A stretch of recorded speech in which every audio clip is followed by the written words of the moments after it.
What's going on, everybody? Welcome to another episode of Bear Ski Film. It's been a minute since we've had a show, so yeah, we just wanted to get together and start maybe doing something a little bit more consistent. Crimson, what's going on, man? Go Bears! And so before we dive into little nuanced topics and details and whatnot, I want to just start with a big general one, and it's what I named the show: Rate the NFC North. And I want an answer from both you guys.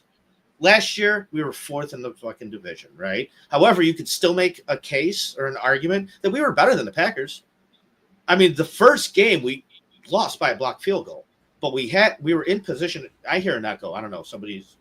Dave, maybe mute your mic. Well, I hear a little echo, but we definitely were in position to sit there and pull that game away if that kick didn't get blocked. The second time around, we actually pulled through and did win the game, right? So you can make a case that we're very close to winning both games. And I kept saying it, at some point, this tide is going to turn, right? And then you got the Lions and the Vikings. So the Vikings being Karl's second favorite team, the only thing that can bar injury. Now, I'm going to start with you, Karl, because I know how much you love J.J. McCarthy and how much you're rooting for him. But, the only thing that can really happen that can change our opinions is injury, right? And it happens during training camps. Like if Justin Jefferson goes out there and gets injured, we might not project J.J. McCarthy to do as well as we project him to do now, right? But barring that, just with where the teams are at now, give me a 1 through 4. I don't know. Karl, you want to start with you? Yeah. I mean, Do it. I'll start off by splattering the egg on my face. I've got the Vikings as the clear-cut number one team in You the splatter division. a lot of things on your face. Don't Hey, you? yo! Hopefully not Johnny's beef. First 5 minutes, and Hopefully not any right. Johnny's beef on my face. Anyway. All right. Sorry. Anyway, Vikings. They are extremely talented, and the only real question mark, of course, is the quarterback position. I'm not going to go out here and pull a Fox Sports and release propaganda saying that I think McCarthy is the 12th best quarterback in the NFL. That's bullshit. Now, if McCarthy is the 20th, 22nd best quarterback and doesn't contribute to losses and cause the losses, I think the Vikings are the team to beat. Behind them, not the Lions, I've got the Packers. Not to say that the Packers are very, very good. We all know their quarterback is extremely overpaid, general terrible. It's that schedule and that head coach, for me, that I think is going to guarantee the Packers to win at least 10 games. Maybe it's 9, maybe it's 11. I don't know. I think they're a 10-win football team based on the schedule and their head coach essentially alone. Third place, and it's going to be a battle in Week 18 in my opinion, but I've got the Bears in third place. I do think that the brain drain that was experienced by the Lions is going to be too much for them to overcome. To go from the number 1 overall seed to the 4th place in the NFC North would be crazy, but you didn't just lose your coaching, you lost your all-pro starting center, and they're regaining their defensive pieces, but at the end of the day, Hutchinson's coming off that insane leg injury, right? So if he's going to have a good year, I don't think it's going to be consistent the whole year. It'll take him a bit to ramp up, in my opinion. And I think that the Bears have made too many upgrades to stay in the cellar, so to speak. Again, another young team. Are they going to figure it out right away? I doubt it. But I do think that they have enough talent, and I believe in this coaching staff, that it will get them to the point where they start winning games, but it won't come early enough. So again, top to bottom, Vikings, Packers, Bears, Lions. And then, Karl, just to follow that up real quick, I know you guys did your ratings on BCP. Where'd you have them win-loss wise? The Bears. I had the Bears at 7-10. Okay, all right, that would. So yeah, again, you can see where I'm going with this. 7-10. I just wanted to test your place. Consistency. I don't want you going on one show and being like playoffs, and then coming on here. I think that Lions and the Bears will both go into the Week 18 matchup at 6-10. Yes, yeah, that'd have to be that record, right? No, yeah, 17 games, 6-10, and then the winner would be 7-10. The loser would be 6-11. I think that's exactly how it'll shake out. I am totally interested in how you have them numbered. So let's hear it. Me, I really haven't thought it through, so I don't have like Karl's well thought out plan of how he said it. I just think it's all going to come down to whoever's quarterback is the best in like most teams. And Son of a year. bitch. Like, it's That was just my gonna come down follow-up to- question, Dave. I was going to ask you guys next. Well, who's got the best quarterback? And that's I think what it's going to come down to. And like the Jared Goff drop off is going to be something to be studied, I think, just in terms of finding out how good he is without Ben Johnson. I don't know if he's going to be bad without him, but I assume he's not going to be very good. So can that could go two play ways. that out? Like this could be like fucking pedal to the metal. It's time to go. Like it's not going to get any easier. And if I'm any good, I got to show it now because fucking the team. But you're putting the pedal to the metal on a Neo Geo when Ben Johnson had a fucking Ferrari. So I don't know about like pedal to the metal here. I just wanted to explain the exact situation with the interior of the offensive line for the Lions. All-pro center Frank Ragnow retired due to various of injuries, including a permanently broken toe, right? So you got to figure it out, and you lost Zeitler as well. Not to say that Zeitler was a world beater. He's a good player, and I don't know if the talent is any worse here, but they're going to rely on a guy who with the last name of Mahogany, who I ironically think is also from Boston College, may have some ties with Ozzie Trapillo. But Mahogany's he was a rookie last year. This is going to be his second year in the NFL. And they also drafted Tate Ratledge in the start of the second round, or middle of the second round, whatever it was. And he's going to be another starter. Who plays where? Left guard, right guard, center? I don't know. But you're going to have 1 year of NFL experience between two of your three interior positions. That's not going to be very, very easy for them. In my opinion. Yeah, I mean, to continue the rankings, like at the end of the day, we're talking about who got better, who got worse on which side. And I look at it in 8 categories, right? Because it's offense on one side, defense on the other. The Vikings probably got worse on offense. About the same, if not. You can cancel Sam Darnold, but then you would get, the offensive linemen they signed over the offseason and maybe some of the running back moves and stuff like that. But like the Vikings didn't upgrade tremendously through the draft. I don't remember who they drafted, but I know they only had 3 picks total. Yeah, they didn't have a lot of picks. They spent a lot of money in free agency. They're taking a chance, man. Like, because Sam Darnold was pretty even. And so maybe J.J. McCarthy gives you a higher ceiling. Who did they get from the Colts? They got the older guy They got 2 players from the Colts. They got Will Fries, the guard, who they are paying an exorbitant amount of money, and then his running mate Ryan Kelly at center. Right. So to replace Bradbury. So I think that kind of tells you where they think the offensive line is and what they need J.J. McCarthy to do. So let's say they broke even. On defense, the Vikings did not get better. I don't think they got worse, but what did I miss, Karl? They got really better, man. They spent a lot of money. They got Jonathan Allen. Jonathan Allen. Okay, you're right. The 2 defensive tackles. I apologize. Yeah, so so the Vikings definitely got better on both sides of the ball or broke even. So Vikings I would put at power ranking number 1. Packers, I think they stayed the same. That one I can confidently say Packers stayed the same on offense. If not, got a little bit worse. I think for them, a little bit of what their problem was and always is under Jordan Love is Jordan Love forces them to pigeonhole all these receivers into roles instead of kind of just like keeping the offense simple. So then it's a lot of just offensive innovation, right? So Jordan Love doesn't necessarily, I think they would have, if they could have gotten one of these wide receivers in the offseason, but they didn't. So let's say Packers stayed the same on offense, same on defense. That puts them at number 2 with Karl.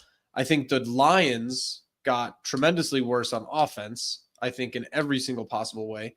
They got the same, if not worse, on defense. They lost a corner, gained a corner.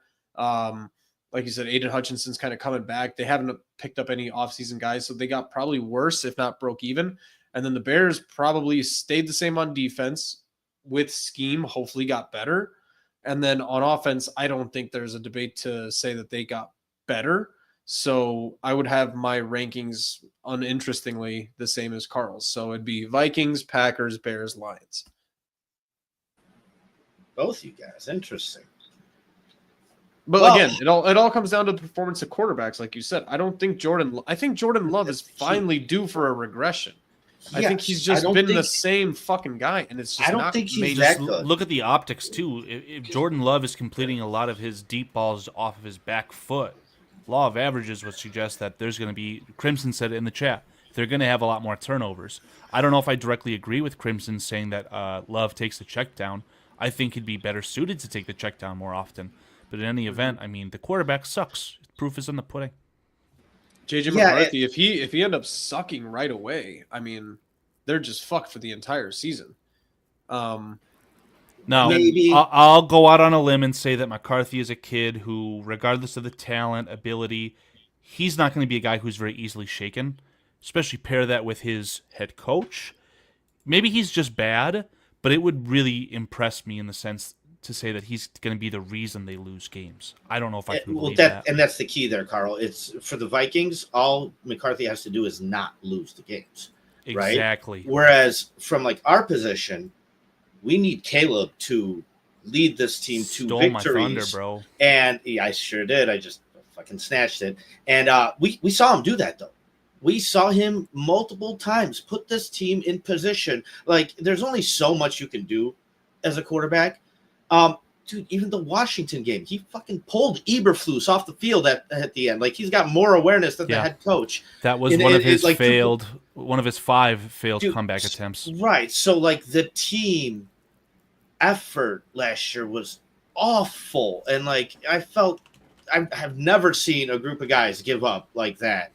And he got sacked over and over and over. And yet still we saw some amazing clutch moments from that quarterback. And so there's a possibility that Caleb rises in the charts of, the better quarterbacks in the NFC North at least. But right now, the most seasoned, the most consistent quarterback, and it's the one I hate the most, is Jared Goff. Right? Like he's been to a Super Bowl. He's been to an NFC championship recently. Like if anybody has the resume right now, it is him. And so I think we will see a regression from him because I think he leaned a lot, like you guys both said. I think he leaned a lot on other factors around him because, man, I don't think he's that good. I went to a game when he was on the Rams where it was 15-9. It was in the cold, and I remember thinking, like, this guy can't even grip the ball in the cold. Like, nothing but field goals, but, I mean, neither could we at the time, so. I think a lot of it comes down to us overanalyzing as we do in the offseason is, like, Jared Goff is just not that fucking good. Like he is a bottom 12, bottom third of the league quarterback that had amazing offense. He's a bottom 12 quarterback. He's talent wise like I could he's say the bottom 33%. He's generally a guy who I could say there's probably either 16 quarterbacks better or 16 quarterbacks worse. He's literally dead center, and his issue is his lack of mobility. And you guys are spot on here. I just want to throw this in. What's your justification? Well, Sean McVay. Sean McVay signed off on trading that son of a bitch away, and what happened? They won a Super Bowl. So I was going to say, lack of mobility. Who's more mobile, Matt Stafford or Jared Goff? Like at the end of the day, they literally traded him away so that they could win a Super Bowl, right? And so as much as he achieves, like that's the ultimate goal. And when we say Jared Goff is good, Jared Goff has been good under 2 coaches, Sean McVay and Ben Johnson. It's literally the 2 best possible offensive coordinating minds for a quarterback of his like skill level stature that possibly could have happened. So with him having neither of those guys, I can't really imagine him just being super successful all of a sudden when the odds against him have been stacked for the first year ever. I think the way I would put it, right? And Carl, I hear you typing. Mute yourself. I'm talking to Grok. I'm sorry. Oh, okay. No, it's fine. You and your AI buddy. But making pictures of people getting sacrificed in the middle of the field. Yeah, with 3 arms. But Paul, please continue. No, so I think the best way to put it is I think Jared Goff is good enough in the NFL to be able to listen and execute. I don't think he's good enough to command, if that makes sense. I think as long as he like Patrick Mahomes has Matt Nagy. It almost, and I'm not saying Matt Nagy's the worst, but he's not the best. Like, dude, but he doesn't need the best offensive coordinator to be Patrick Mahomes, right? Like, he's good enough to command that offense. Hold on. Are we glazing over Big Red Andy Reid? Andy Reid does call the plays. That's true. But, yeah, because Andy Reid was in this league for 20 years. and he didn't win his first Super Bowl until he finally had Patrick Mahomes, right? So if that's what we're talking Yeah, about, that offense then humming yeah, with Alex Smith in Kansas City. comes Mahomes down. took him over.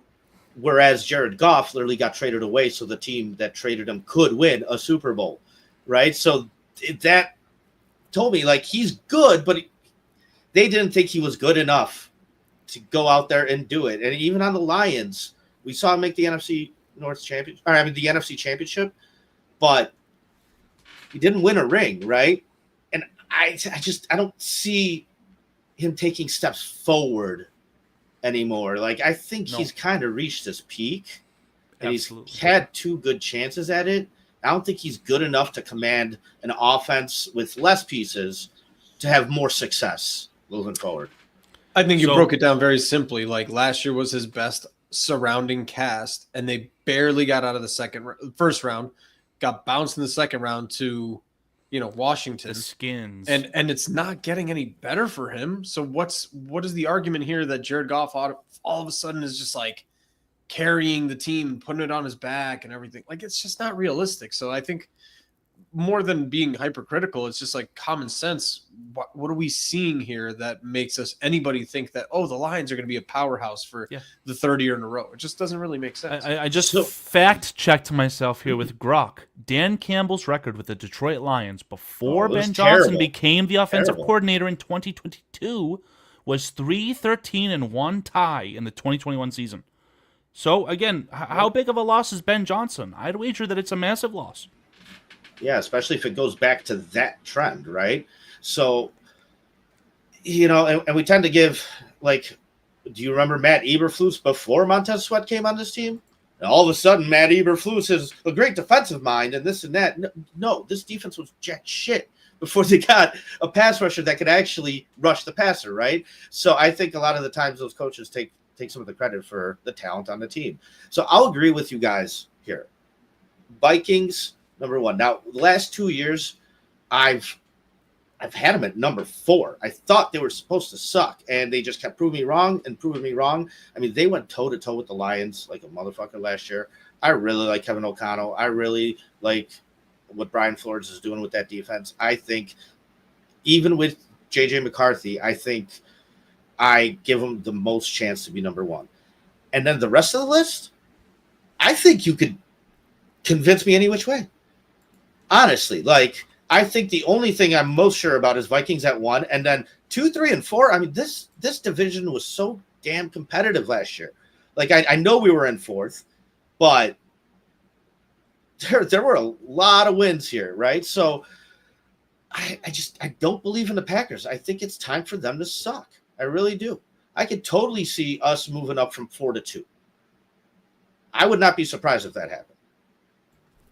I want to address the elephant in the room. I mean, you already said it, I think, Paul, where our quarterback is going to have to be responsible for a lot of production. I don't think the Bears are going to have a viable running game. And I do think that's because of their poor quality at the overall running back room. Kyle Monungai, I keep hearing it every single day. Oh, he wasn't a 7th-round pick. He was a 5th-round pick. Okay. We don't have anything in that running back room. And DeAndre Swift, if you're listening, please fucking prove me wrong, because you're getting paid more money than I will ever make in my entire lifetime just in 2025 alone, buddy. Let's see it. We have the offensive line, to my understanding, but this running back room, I think it's terrible. So to address the Caleb thing, I mean, of any quarterback in the NFC North, I still put him at number 1 in terms of overall production. I would say in terms of what he's done making chicken salad out of chicken shit, I would put him at number 1 in terms of potential still by far. And then that's why I say Goff has the resume, right? Like, that's really all he has, though. But from last year, okay, and this is one of those things where, like, I want to be critical of Caleb. I do, because there's still definitely things that I don't think he does well, like throwing the deep ball right now. I've heard even in mini camps that's, like, not a great thing in OTAs. But the guy had absolutely nothing last year in terms of help, support, coaching, scheme, and I never saw him make the same mistake twice. The guy went 11 games without throwing an interception. So maybe that's a good thing, maybe that's a bad thing in terms of like not taking risks and everything. But I cautiously am optimistic to. I would say if there's one thing, like this is an offseason for the Bears of a lot of uncertainty. Like, I don't know if Ben Johnson's a good coach. I think he is because of all the things I've heard and what I've been told. I think that Dennis Allen's a good pairing, and I think that and Prometheus, thank you, 68 sacks also with absolutely no offensive line, and he fought. Yeah, I was going to say, no interceptions in 11 games. You're going to open your body up to more hits. And he stayed relatively healthy. He was really good at taking hits, and he I've seen interviews where he talks about that as a science, like how to take hits, what proper body weight and body fat percentage to be to prevent injuries instead of all muscle and all that stuff. He's like, the guy's smart. The guy knows what to do in terms of quarterback. He's also psychotic in terms of his work ethic and wanting to be great. And the excuses are all gone too. Like, this is the number one choice he wanted. This is the number one. He's gotten receiver after tight end. I mean, the only thing I guess you could argue he hasn't gotten is like a complimentary running back, but he got the offensive line, he got the receivers, he got the coach. The person I'm the most confident in this offseason in the Bears franchise. I don't have supreme confidence in Ryan Poles or Ben Johnson because I just don't know what they're capable of. But I've seen Caleb Williams like make chicken salad out of chicken shit. I think that's going to be my favorite player moving forward, not because he's just a quarterback and, you know, like I'm going to make excuse for the quarterback. We love being critical. Like, we love being, you know, saying that Justin Fields can't do this, Justin Fields can't do that. And now we're like, it's our next guy. We'll say if he can't do shit. And if Caleb Williams can't perform, he's not going to perform. But I don't know, man. Like, it's my area of least concern. If I had to do a power ranking of what I'm the most concerned about versus the least concerned about going into this offseason and like who needs to have their hand held, I put Caleb Williams almost near the bottom, like next to the veterans. I think the guy's a psychopath. I think he's going to be really, really adaptable. I think he's going to do really, really well in Ben Johnson's system, regardless of whether he gets it right away or doesn't. I think, again, like, people are worried, first offseason with a new head coach and this or whatever. But like, the guy went through 3 offensive coordinators in one fucking offseason of his rookie year, and he was fine. And now we have a full offseason with one of the best offensive minds that apparently was available, and we're like worried about Caleb Williams' development all of a sudden. Like, this is the time to not be worried. Yeah, I'm scrambling for my quote because I want to stay consistent on this. I don't think I'm going to be able to do it, so I'm going to have to try and Chrome Dome, okay? Caleb Williams, in a season where he had 3 different offensive coordinators, 2 different head coaches, and an offensive line that never featured the ideal starting 5 that Ryan Poles envisioned, equated to the most total yards from a Bears quarterback in single season history, and he did it as a rookie. So whatever Dave just said, bravo, spot on, man. I agree with it fully. I look at it in 2 different ways, right? One, we were like 4th in the division last year, right? So take Jared Goff, put him on the Bears. Does he do better than Caleb did last year? Put Jared Goff on the Bears in 2024? Last year, yeah. No, probably not. No, hold on. Jared Goff plays a very mobile. Take Jordan Love and put him on the Bears. Does he do better than Caleb? Take Sam Darnold, put him on the Bears. Does he do better? And then I would do the opposite. I would say, okay, the Vikings are probably the most talented, solid team. Caleb on the Vikings, does he do better than Sam Darnold? Jordan Love on the Vikings, does he do better? Jared Goff on the Vikings, does he do better? And like, so yes, the potential for Caleb Williams is one thing, but that's a long-term outlook, right? If we're just talking about now, this next upcoming year, you know, there's 2 different ways to play, with help or without help. Karl, you mentioned we don't have a running game, right? Like, the reason why Russell Wilson won 2 Super Bowls is because he had a defense and a running game. He didn't have to do it all himself. Okay, so we are putting a lot on Caleb's shoulders. I think he can handle it. If you're trying to achieve the ultimate success, that's the best way to go, is to have a quarterback. It's the quarterback-driven league. But, I mean, we're also in the same process. We're helping him on offense, but still, it's like no running game's kind of shitty. Defense really has to step it up here, right? This is my greatest fear, is that Caleb Williams is always going to have to deal with 8 on every play.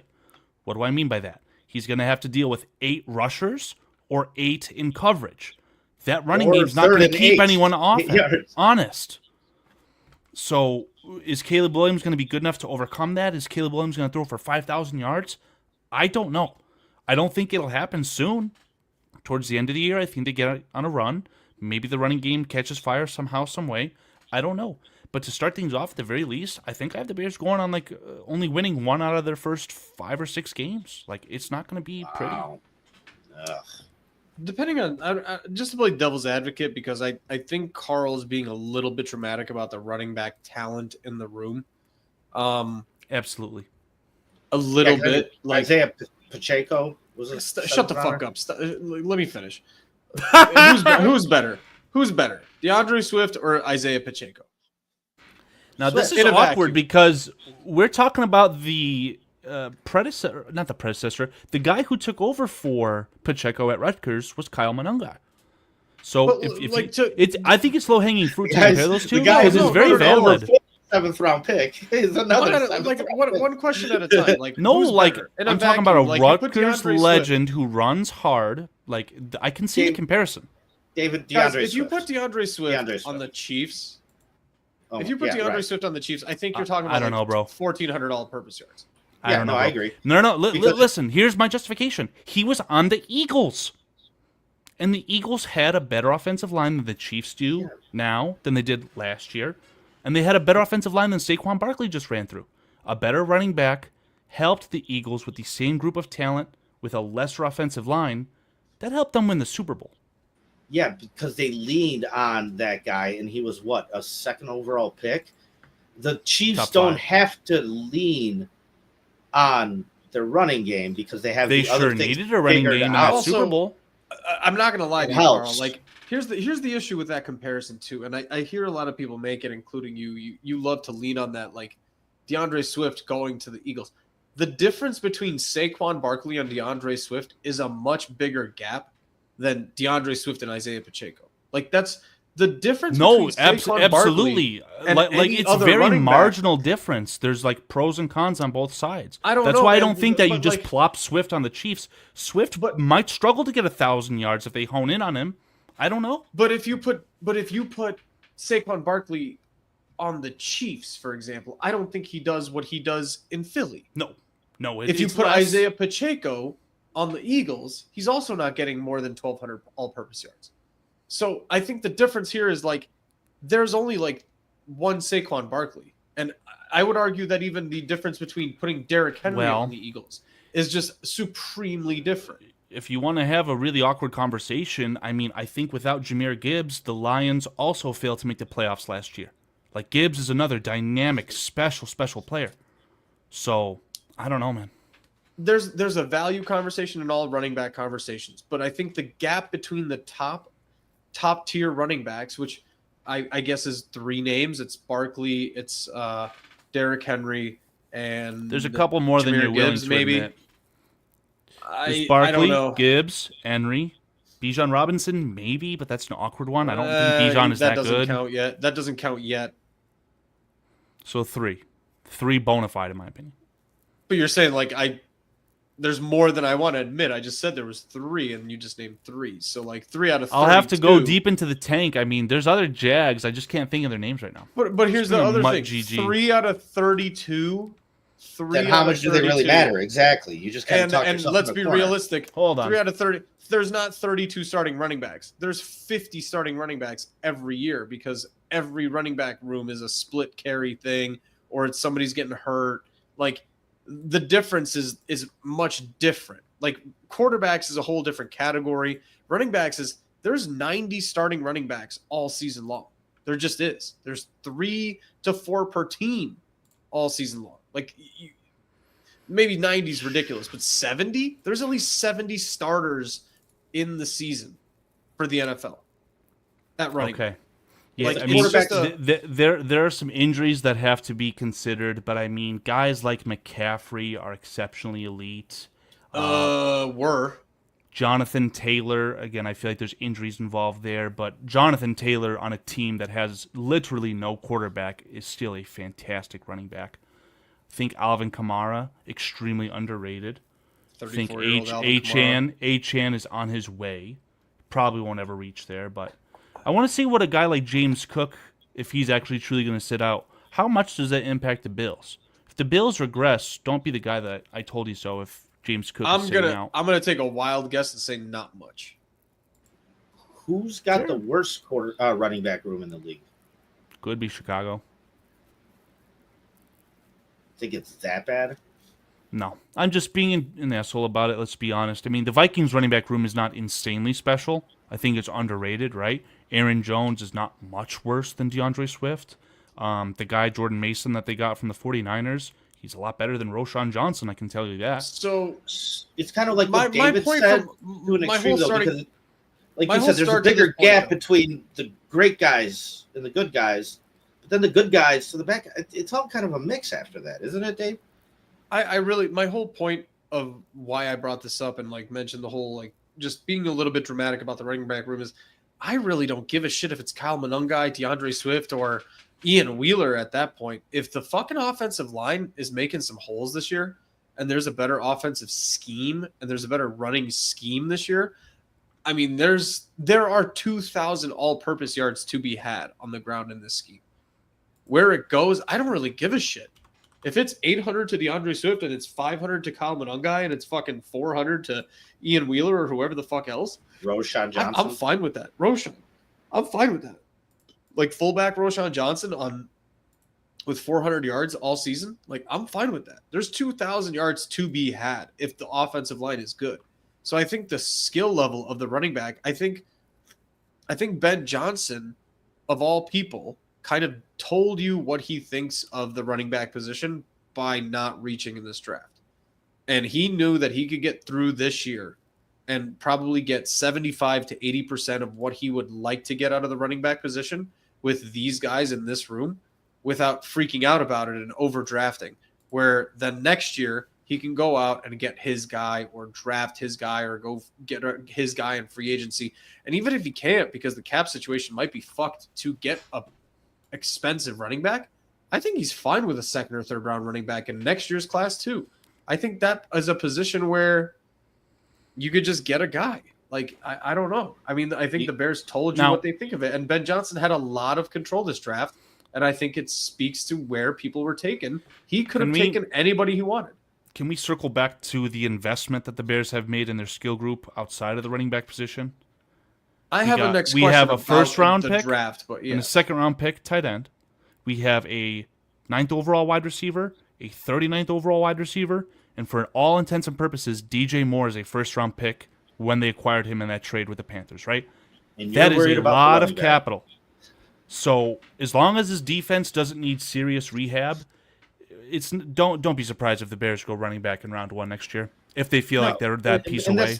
That's the thing, though. You have to figure out if they're in the mid-20s, then that's fine. What about top 10? Figure out Jeremiah Love, Notre Dame. Got to figure out if the quarterback can lead this team. June 18th. That's what this year is.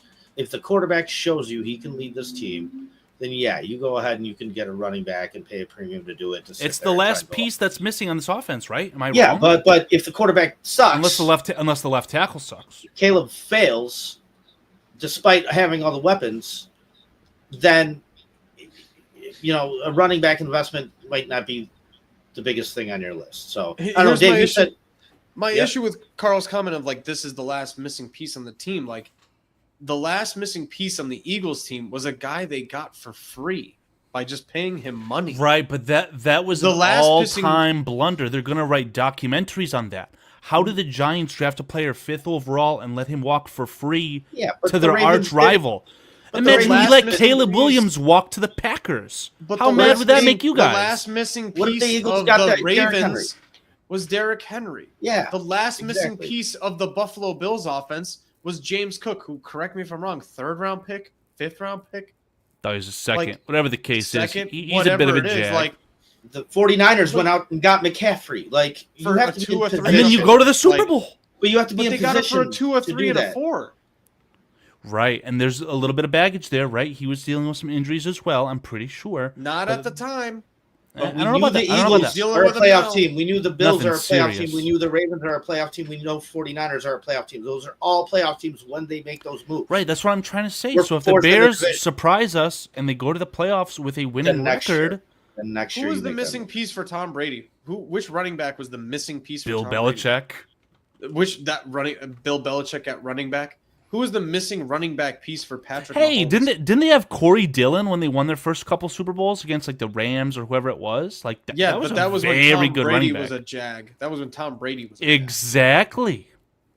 But that's And the then point and we're then trying he to grew make is, into like, the if GOAT. Caleb, And then he was throwing bombs to guys like Dante Stallworth. I know we had a good conversation about him, Paul. So manslaughter Dante. Yep. hey, yo. 30 days in jail. Little layup. We were talking basketball before the show, right? Little layup for Dave. Yeah. Yeah, he laid that. All right, he that was a laid long that guy three-pointer, down. But it was in the Pop WNBA, quiz. so it doesn't How count. many murderers have the Patriots acquired during their dynasty? Oh, did Antonio Brown actually murder somebody or no? Because that changes that number. $10,000 bail, man, for someone that famous. Doesn't matter what the fuck he did. He probably just peed on someone. He's a murderer. Didn't Ray Lewis? But you're not allowed to talk about that. You can't talk At the end of about the day, that. who fucking cares, His right? dad hit him. He's allowed to kill. Yeah, Dave, you had a question about the draft. Let's just great transition there. So anyway, speaking of murderers, Luther Burden already murdered his own career. His rookie year. man. Luther Burden. All right, so I just wanted to go through. Like, we never really, all three of us, reacted to the draft, other than the draft and chick, like, right? Like, I mean, that was a whole situation draft day. But like, I want to see. I don't know how should we do a scale of 1 to 10, a thumbs up, thumbs down, and then like a quick comment on each draft pick and how you feel about it. Like, Sure. 2 months removed. I don't know how specific you want to get into it, but like, let's go through it because we had this conversation getting Johnny's and Shorty, one of our buddies. You know, this was one of my things of how I think I convinced him into it, where I have a few tenets in football, like, and we just had a whole 20-minute conversation about this, about why running backs are not first round picks and why tight ends in the first round usually don't fucking make sense. And he's ready to hop on the Colston Loveland train, right? But he's sitting there telling us that he has to talk himself into it, which I respected because he's being honest with himself. So when Colston Loveland happened, I gave it a big thumbs down. 20 weeks later, whatever it was, May. When was the draft? May? No, not even like a month later. April 23rd. April 28th, 2 months later. So Sure. almost 2 months later, hearing everything I need to hear about Colston Loveland, I'm still saying that's a big fucking thumbs down. I don't like that draft pick. I think tight ends. Here's my comment on why, and this is my tenet, and I'm going to stick to it. Tight ends in the first round, 90% of the time, do not work out. They are a dime a dozen type of position, and it's a position that takes a lot of time to develop. And when they do develop, it's usually like a random 3rd or 5th round pick who took 2 years on the bench and then emerged after the fact. Very rarely do you take a first round tight end and then he just starts performing right away. Having said all that, I understand like Ben Johnson's the innovative fucking tight ends guru and all that stuff. I don't look at Colston Loveland as being an impact player on this team for at least the first 8 weeks of the season. Like, if he has 600 yards this season, I'll be pretty fucking happy. For me, with him, I'm going to give it a thumbs down too because just value-wise. Oh, Karl. Put it on, Karl. Just put it on. Just put it on. I'm going to give I'm gonna get it in a little like take when you get everything dry else cleaned, off and put gonna- that on. Yeah, I'm gonna get it dry cleaned, get it signed on that Monday night.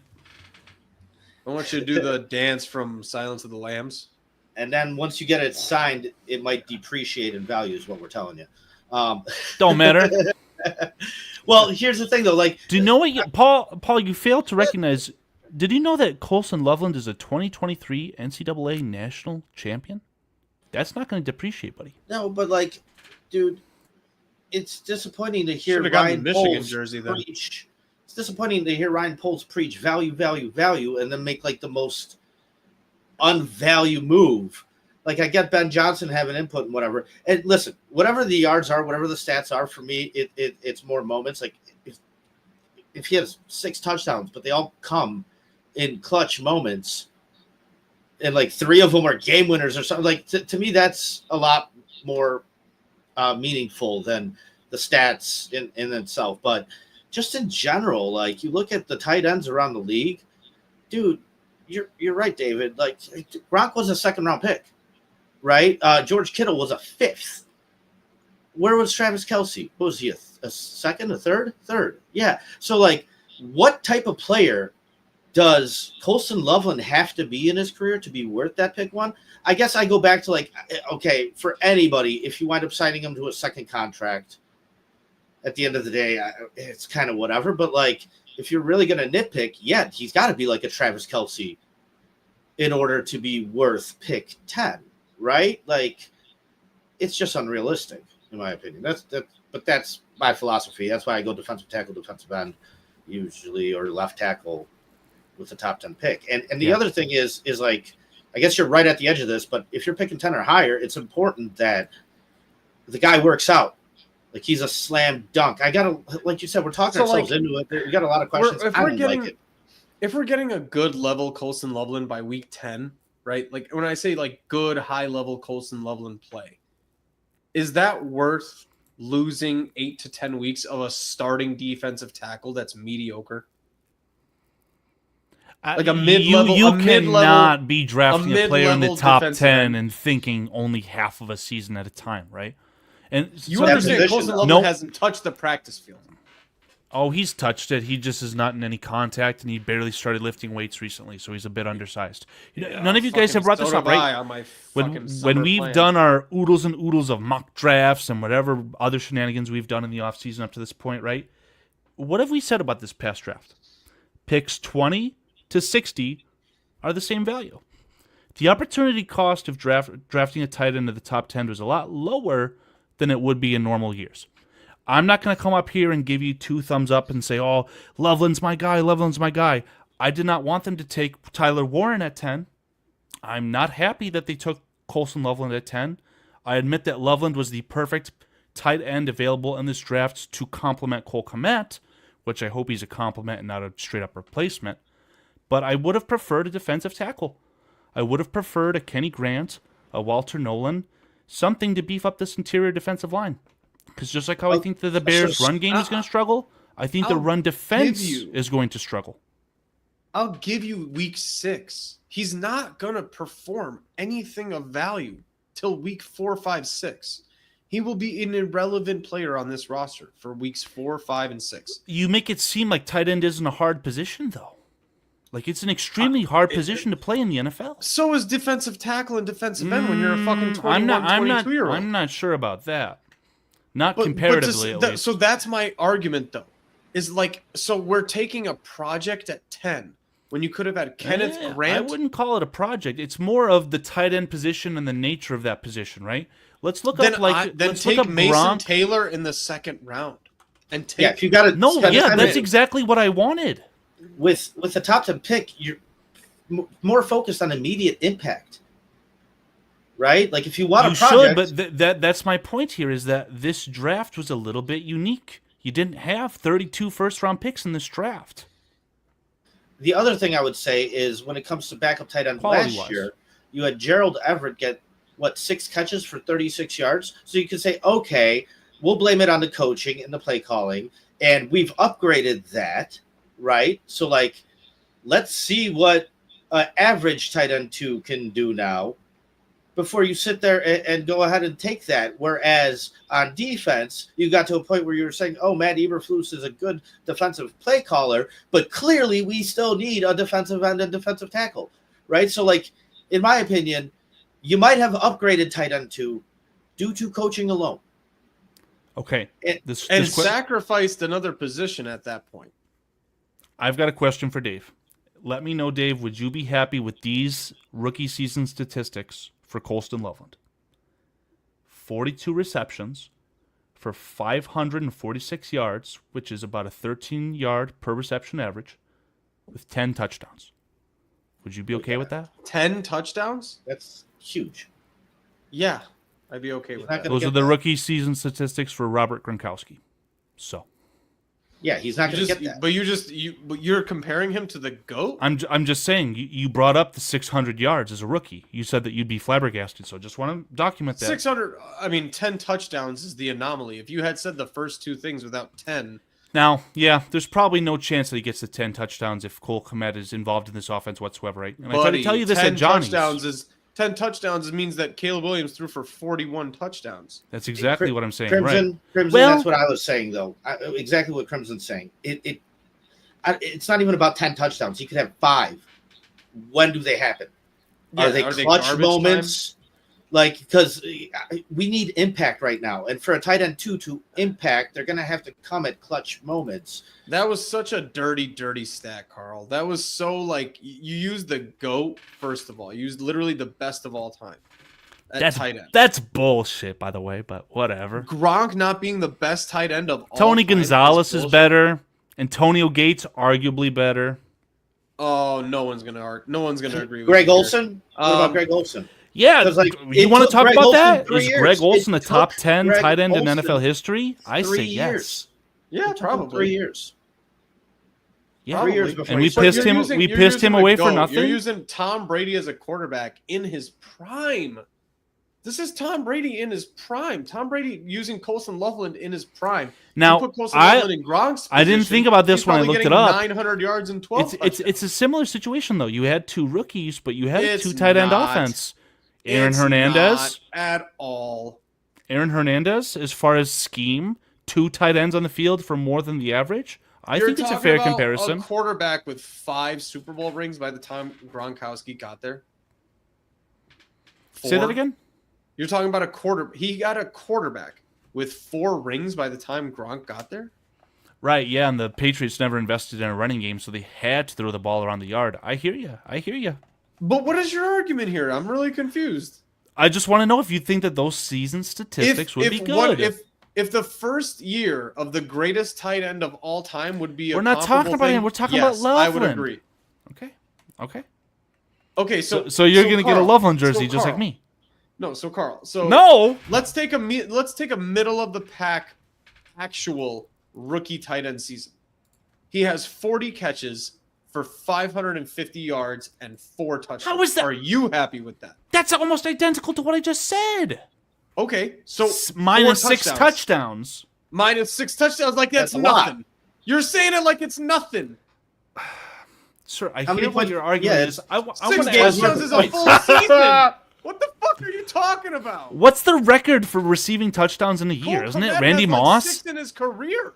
Isn't it Randy? Not bullshit. Who? Cole Kmet? I'm fucking with you, but like, what the fuck are you talking about? You're talking about 6. Oh, just minus 6 touchdowns, like it's nothing. Like, what the fuck are you talking about? In a rookie season, what are you talking about? I don't know what you're trying to get at now. This is 40 crazy. catches for 500 yards and 3 touchdowns. Are you happy with Colson Loveland as a absolutely? Assuming that he plays the tight end 2 role. Yeah. You're happy with that season? That's a fucking waste. It's a hard position. I would take Tavondre Sweat last year over that season. Tavondre Sweat. I'm sure he has some domestic violence charges. Anyway, he was a 3rd round pick and had those numbers. Would you be happy? This is what we're talking about. We're talking about have something value. special. What we spent on him versus like what does he have to do? And like even if he has a tight end, he should be in the conversation of Brock fucking Bowers and Jeremy Shockey. And he should be in the problem conversation. with Bowers is that the Raiders were devoid of talent everywhere else. The Bears are not. That's the problem. Then you don't need a top 10 tight end. Hey, I'm not trying to argue and say that he was a good pick. I'm the Michigan man. I didn't want him. All right. We're disagreeing to agree here. It's kind of crazy. I don't know Hey, your Dave. point is the problem. I'm trying to play devil's advocate and just point out. I'd like you to answer that, Dave. Crimsons? Yeah. 15 TDs and 5 wins or 3 TDs and 13 wins? It's obvious. As a Bears fan, I want 3 TDs and 13 wins. Yeah, I'm not a Loveland fan. I'm a Bears fan. Exactly. I'm a Bears fan at the end of the day, but what I'm saying is, like, I think to get to 13 wins, taking the Kenneth Grant is probably getting you there much faster than taking Colson Loveland because if you have 3 touchdowns and 13 wins, what that means is the rest of the team was fucking firing on all cylinders. And that at that point, you could have plugged in any Joe Schmo in the 3rd round at tight end and probably gotten 3 touchdowns out of him anyway. So that's not really like the point. The point is at top 10, you should be taking a guy who's playing 14 out of 17 games and out of a position that actually fucking matters, like defensive tackle, defensive end in the top 10, as me and Paulie have done for the last 5 years, doing all these charts and graphs and talking about who is Grant replacing. Dude, anybody. All the good Super Bowl winning teams have 9 defensive linemen on their team that matter. Go look at any team that wins the Super Bowl. They have 9 defensive linemen that all participate. And 2, it's not that it doesn't matter. It's just that last year, our tight end 2 got 6 catches for 36 yards, right? So every position we might have matters, improved that alone by coaching to draft one at 10. For me, it's like, are you replacing Cole Kmet? That's where my mind goes, because otherwise, where did the O-line come from, Crimson? Why are we talking about O-line all of a sudden? Of course it matters. O-line is the most important thing next to quarterback. Let's move on to the next pick after your now. That is another underrated. That's an underrated part. David, I don't know if this is right. Do you have one more thing to say? I didn't mean to cut you off, David. My point is, like, of course tight end matters, but like, how many tight ends actually matter to their team in actual crunch time playoffs? You have Mark Andrews, the 2nd best tight end in all of football, probably over the last 5 years, and he became a fucking cut candidate because of 1 catch in the playoffs last year. Like, are we going to all gloss over that? It matters a lot. But Mark Andrews, well, there's more than meets the eye there, right? You have Isaiah Likely too, so blah, blah, blah. There's always a fucking incumbent everywhere. Mark Andrews is a fucking top 3 tight end every year for the last 5 to 7 years. And he was being talked about being cut because he dropped a 2-point conversion. Like, what are we talking about? Of course, every position matters. But if your starting wide receiver drops the fucking 2-point conversion to win a game, you're going to talk about that starting wide receiver like he kind of sucks. Yeah, I don't think there's much of an argument to say that, like, value-wise, that defensive end number 2 is not more impactful than tight end number 2. No, it is.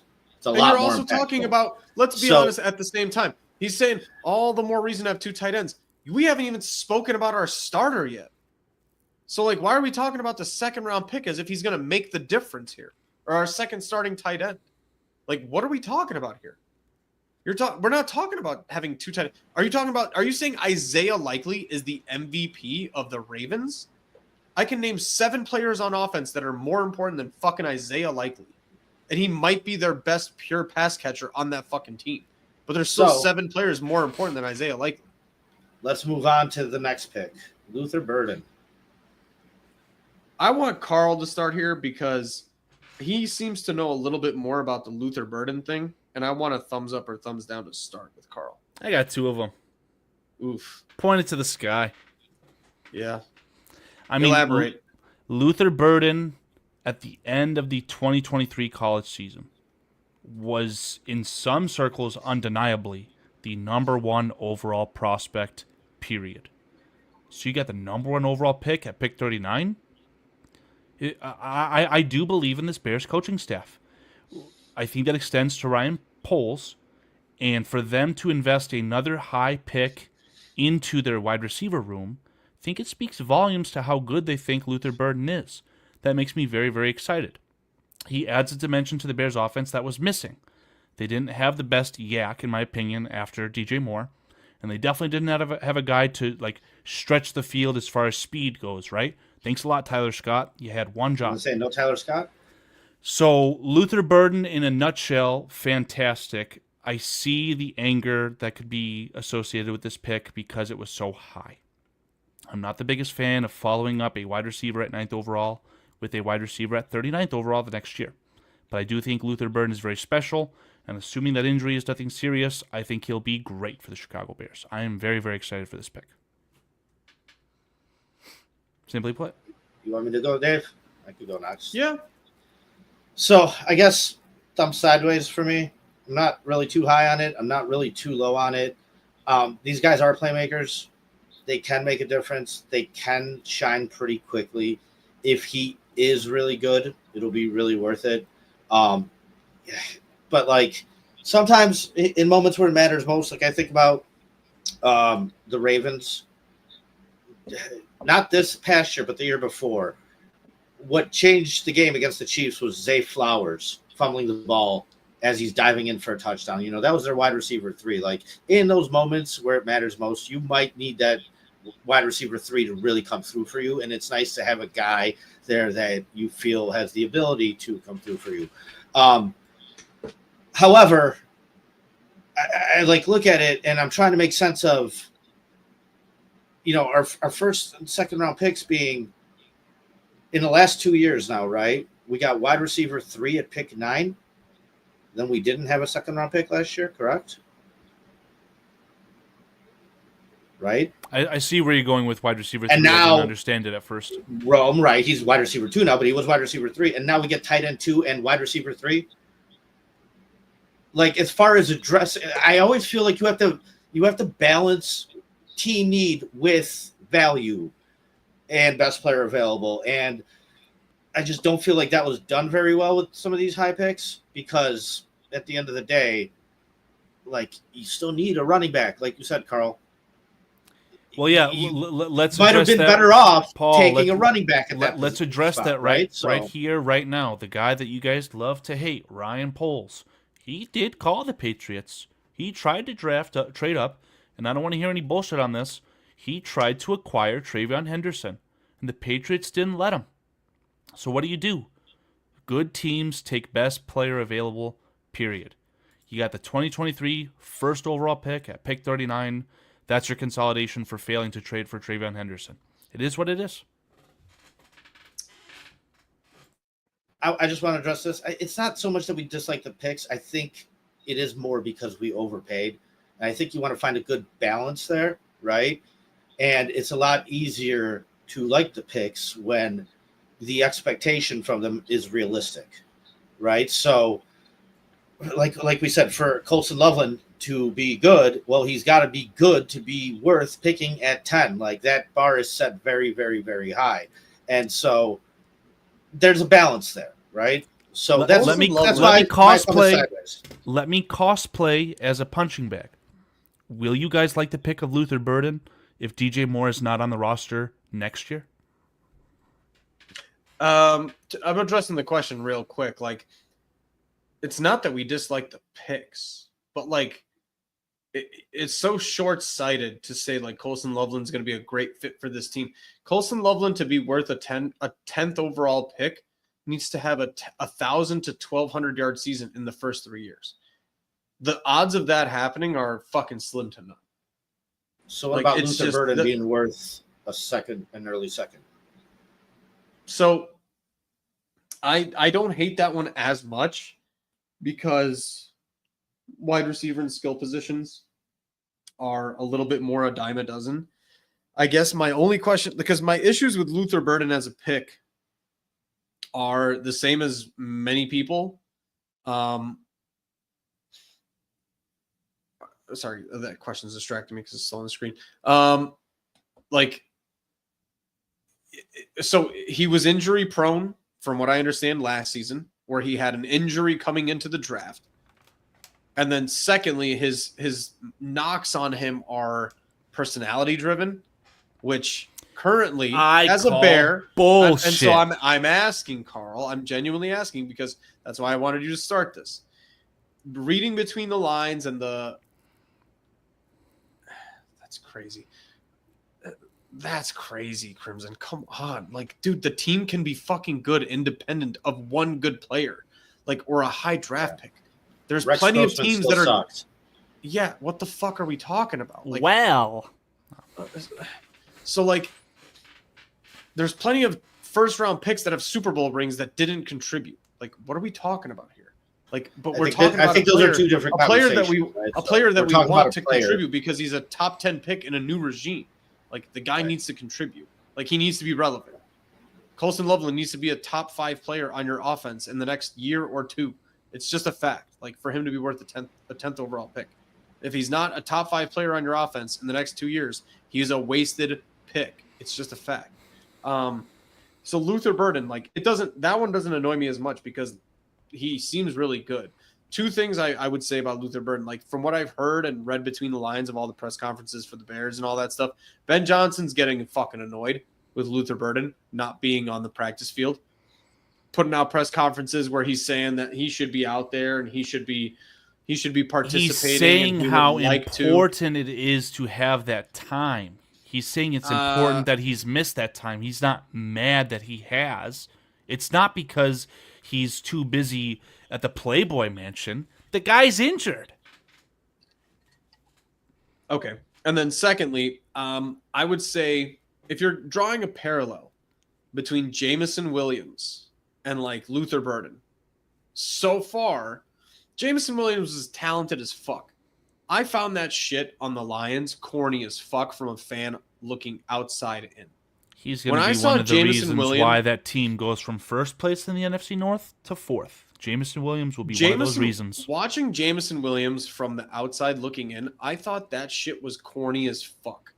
About how much what they had outside to of the CVS where the guy was buying Viagra that he would take I had before to games? watch that fucking loser have to be pep talked into playing professional football every week by Dan Campbell and Ben Johnson and not being a fucking asshole. And Antoine Randall. And Antoine Randall. That shit is corny as fuck. You're a first round receiver from Alabama and you have all the talent in the world and everybody needs to give you a hype and a pep talk to get the fucking most talent out of you every week. That shit was corny transferred as fuck from to me. Ohio State to Alabama, by the way. So like extreme I'll be right back. pedigree. I'm having internet issues. I'll be right back. Sounds good, Paul. That's fine. But that's the thing that I found corny as fuck. So if you're drawing parallels of like a receiver who has an injury issue, maybe not Luther Burden, who has personality issues, maybe not Luther Burden, but like that's Jameson Williams in a nutshell. The parallels, whether you want them to be drawn or not, Carl, are fucking there. Like Luther Burden is now, the Bears Jameson Williams. Where's like, the other parallel? We're talking about siphoning talent and production out of a disgruntled wide receiver. I don't think Luther Burden's disgruntled. You got the same coach. Antoine Randall is the common denominator. So it's very plausible to say that Luther Burden, even as wide receiver 3 in a loaded offense, could be extremely productive even as a rookie. King Buka, how's it going, buddy? Buka's here, man. Hey. What's up, Buka? I mean, I don't really know what to think of Luther Burden. I still give it a thumbs down because as a second round pick, 39th overall, and we're talking about 20th to 60th being all the same. That's basically a first round pick. And the guy hasn't touched the practice field. He hasn't signed his fucking rookie deal. He hasn't practiced once with his team yet. The second round issue applies to Ozzie Trapillo and Shamar Turner and 30 other second-round picks as well. It is a precedent that was set by the Browns and by the Texans, giving their second-round picks, Carson Schlesinger and Noel, someone from Iowa State, that wide receiver, they gave them fully guaranteed contracts. Why on God's green earth would any other second-round pick sign for anything that isn't fully guaranteed? It makes no sense for the kids. I'm siding with the players on this one. Fair enough. But as of right now, your second round pick, 39th overall, hasn't touched the practice field with your team. Whether he was hurt then or now, it's not a good look. He's got a couple highlights. He got 1 or 2 practices in. I know I'm splitting the needle right here, but my point here is that he's played, what, 10% of practice? Available practices? Yeah, and let's call 10% very generous as well. Yeah. This is more of a magnified issue for both players, Loveland and Burden, if this continues into training camp. Then it's a real issue. I think the issue to me is that you have a new young team that Ben Johnson is cultivating, and the first 2 tools that he drafted are probably unavailable for the first 6 weeks to 8 weeks / minimal usage because, and again, I'm not speculating here. We're talking about Ben Johnson talking about how important and intricate his offensive playbook is and how much time and reps are important for him in the early parts of the offseason for guys to understand what's going on, where to be, what to do, because there's so many moving parts and they need to understand their roles in the system. I'm not making this up. I'm not just being like, oh, old fuddy-duddy fucking football guys need to be fucking playing football. This is what Ben Johnson's saying. He's saying how important it is for these guys to be out here for the last 60 days, and they're not available. And so they're in a huge disadvantage. So you're talking about your your first and your second round pick, the first 2 players you drafted this year, who have not touched the field with their team in any meaningful reps yet. That's a fucking problem. Objectively, those are big thumbs down. You can't put these guys out there yet. If we could we enter the spin zone real quick? Sure. When have the Bears replaced their talented skill position players with even more talented skill position players, right? Already explained how hard it is to play tight end, and ask Cole Kmet how long it took for him to become the player that he became, right? It takes a while to learn the tight end position, and I think for the wide receiver position, to actually get the full route tree and be a crafty slot receiver and a gadget guy that Luther Burden could ultimately become altogether, a 5-tool wide receiver, if you will, that's hard to do. And if you're drafting these guys high and expecting them to produce right away, on top of their already enormous pressure of being a high draft pick, that normally ends with failure. Go ask Kevin White, injuries included. But we've got time for these guys. I don't think there's real pressing performance requirements on the Bears this year, right? If the Bears make the playoffs, if the Bears miss the playoffs, is everyone getting fired? Is Ryan Poles getting gunned down? I don't think so. I don't think the Bears have many Super Bowl expectations on them. So for these guys to come in and take a year to learn and integrate into a new system with a young quarterback, I think it's smart. I'm okay with that sentiment as a hyperbole and a fucking fucking NFL hyperbole bullshit. But there are so many teams that go worst to first, and rookies who come out on the scene and ask the Skins. I get it, and just get coached well and do a really, really good job of knowing their few specific roles on offense or defense that they're supposed to do. If you're punting on this season, Karl, fine. But say that you're punting on this season and say that this is what this season is for. It's for 8 weeks of no Colson Loveland. It's for 10 weeks of no Luther Burden. But in 2026, I don't know about any of that. They're going to come out. But that's kind of what you're implying. And then so fuck that shit. This is the NFL where you have DJ Moore and Rome Odunze already established players and a fucking offensive line. Then what you're telling me is you got Joe Thuney for 2026. And you got fucking Drew Dahlman for 2026. That's not what we're fucking here for. So you can't say both at the same time. You just picked up Jonah Jackson, Drew Dahlman, and Joe Thuney for a offensive line ready to fucking go right now, but we just drafted 2 first-round picks that will be ready in 2026. It can't be both at the same time. You're talking out of both sides of your mouth if you're saying that shit. So, fuck that. I want my first and second-round picks to fucking matter this year because in the NFL – and in the best division in football, the NFC North, every fucking player matters. So I don't care if it's Colson Loveland at fucking tight end. And if you're telling me he's tight end 2 and his stats don't matter as long as the team does great, fuck that shit. He needs to perform. Otherwise, go get Kenneth Grant, who can start 17 games at fucking defensive tackle and rotate into the 3 drum and you're going to break it, David. I'm the one who wanted Kenneth Grant. But my point is then take a player who's going to start 17 games and fucking contribute. Because it can't be both things. I do think that Colson Loveland has a very high chance of contributing solid, we'll call it minutes, in 17 games. This ain't fucking 5-on-5 basketball. He ain't contributing minutes. The motherfucker needs to give me stats. You know what I'm saying. I mean, sometimes at the tight end, the value of a tight end is off of that stat sheet, right? And that's how I feel about Cole Kmet. I think he's a fantastic blocker, better than what he gets credit for, on top of being I don't want to call him an elite pass catcher, but he has that in his locker when needed. Paulie, I don't know if you're talking, but I can't hear you.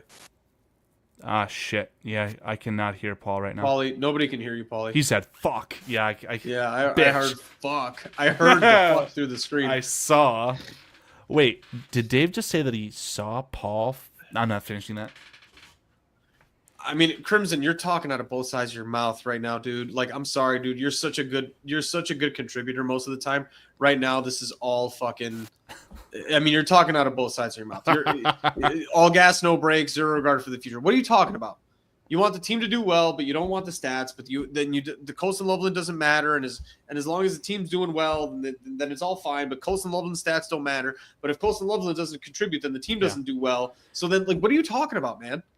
Yeah, like, I mean, at least I'm being consistent here, but like you're not. You're literally you're contradicting one point of your own self with the other point of yourself. So if the team does great, well, who are the players that are doing great for your team then? Like, are we picking up fucking the tight end off the Dolphins or Can you hear me now? the fucking the backup tight end off the Packers? So if they're being the best tight end on this roster, then Colson Loveland is irrelevant. We may as well just cut him then, right? Oh, Crimson, we love it, man, and let David argue with you because he totally will. But yeah, dude, I appreciate the fucking involvement and the questions. And dude, poke him. I love poking him. I love getting zero regard for the future, though, is like definitely a comment, though. When it comes to contribution, right? Future, but you have a 3-year window here. When it comes to contribution, right? What was Travis Kelce's last year? Or like, what is a good year for a tight end right now? Like a top tier tight end. Spit out some numbers for me. I mean, it starts at 1,000 yards, right? 1,000 If you're getting a yards. 4-figure receiving yard total, that's an elite season. And As what, a like tight 8 end. touchdowns? Apparently today I Right. learned that 10 is an So, like- astronomical amount of touchdowns. So and then you said Gronk, his rookie year, had 550 yards and 10 touchdowns, right? So like for the best tight end, his rookie season still doesn't really touch what some of these guys have done, right? Like, dude, I know Brock Bowers had 1,000 yards, but I think in the last 10 or 11 years, maybe 12 years, these guys have combined first round tight ends have combined for like 2,000-yard seasons, maybe now 3 with Brock Bowers, but all of them together combined. So, bro, listen. You So are when it comes failing to to recognize the Raiders devoid of talent. Let me finish, Carl. When it comes to wide receiver, I've seen guys come in and year one put up numbers that are the best numbers in the league for wide receivers. Justin Jefferson had like 1,400 yards, 1,500 yards his rookie year. So when it comes to you're saying that that's the standard. Justin Jefferson is the second best wide receiver in the entire NFL, and he's in the category by himself. Potential for contribution is a lot greater for a wide receiver than a tight end. Luther Burden has a bigger chance to create an impact. However, that's what David's saying. Like, you want that impact and you want it now. That's why I wanted defensive tackle or defensive end, because it would have made a better impact now rather than guys. Yeah, it's 2 guys like that, 2 backup positions for skill players. Like, dude, I don't know. It's weird, man. Can I share my screen with you guys and put this on screen? Of course. Because Prometheus brought this up, and it's something I don't necessarily want to talk about, but you're looking at your cap breakdown of Cole Kmet. 2025, if you were to cut him today, $11.5 million dead cap. It's not happening. But that's what I'm saying. Like 2026, I'm sorry, that's the cap hit. It'd actually only be $4 million if you cut him today. I mean, financially, this guy could be gone. Post, where's our? So once again, you're making a move if you for the cut future. if you cut him next year, it's $1.6 million. If you feel like Cole Kmet can't adjust to this offense and isn't worth the squeeze, that's why you drafted the tight end at 10th overall. Not necessarily because you thought he was the 10th best player in the draft. Well, I take that back. You did think he was. You thought he was higher than the 10th. Otherwise, it'd be asinine not to pick him. So then you're not playing for this season. You're just not. Well, again, we could go for the now, and then you could continue to go for the now for the next 4 years, and then you could become the 2014 Bears. Where you're paying your stars on the defensive next year. Listen, he's not getting better. No, I'm playing devil's advocate on this. I did want Kenneth Grant. My philosophy, and it's documented across my channel, Adam Mason's channel, Michigan Big Three: Mason Graham, Kenneth Grant, Walter Nolan. That was my, in a nutshell, draft philosophy for the first round pick. So we're in lockstep here. It's just I'm trying to see through the Bears lens. Why did they do this? There's a good chance that we drafted our starters 2 years in the future here. And to piggyback off Crimson's analogy, sure, but when you get the pawn to the very end, you get your queen back, not another pawn or rook, right? Like Also, if you had in chess, everybody's got the same pieces. That's not the case in the NFL. right. And so, as far as like immediate impact, I really believe that your top draft picks should contribute immediately, and it does seem like we got two guys that are looking like they might not contribute a lot immediately for whatever reason, right? Whether it's positional or whether it's injury. Dude, like Kevin White might be the greatest talent. He fucking barely touched the field. At the end of the day, if you're not healthy, like that matters most. And that's a big thing. So when the Patriots come out of their draft room and they have Will Campbell and Travion Henderson, two players that the Bears were literally eye-fucking the entire pre-draft process. And you go like, well, let's just justify why Colson Loveland and Luther Burden were better than the other guys. Well, like no, if you had come out of this draft as the Bears with Will Campbell at 10 and Travion Henderson instead of Luther Burden, everybody would have been just circle jerking. But the Patriots drafted before the Bears. No shit they did, Carl. But then you can't just say that because they're one pick later, Luther Burden is a great Will Campbell was pick. drafted 6 picks before the tight end. I get Will Campbell's a worse example than fine. But So you still had Kenneth Grant and you had Walter Nolan on the board. But you have one the pick. proof's in the pudding. The Bears tried to draft a player and trade up. the The third and Patriots didn't fourth want pick to. we took, defensive tackle and left tackle or right tackle or tackle in general, I would have much preferred those as our first 2 picks. And then taking wide receiver and tight end with the third and fourth pick. You have to have the context of like what players. Shamar Turner was valued as a first-round pick potentially if he didn't have that fractured fibula, whatever it was. Carl picked 22, pick 60 are all the same. What happened to that conversation? That's my context for Loveland at 10 not being this asinine reach that you think he is. I still didn't like the pick, but I do see why they selected him at 10th No overall. one ever said he's an asinine reach. Okay. Overall, as a philosophy, go back and look at the NFL history. How many people who have taken a tight end top 10 are happy with that draft pick? Aside from Kyle Pitts, I don't know Brock Bowers, but Brock Bowers is not. You're saying you're saying the Falcons are happy with Kyle Pitts? No, I'm saying I don't know of any tight ends who have been drafted that high. Because none of them fucking matter. I know.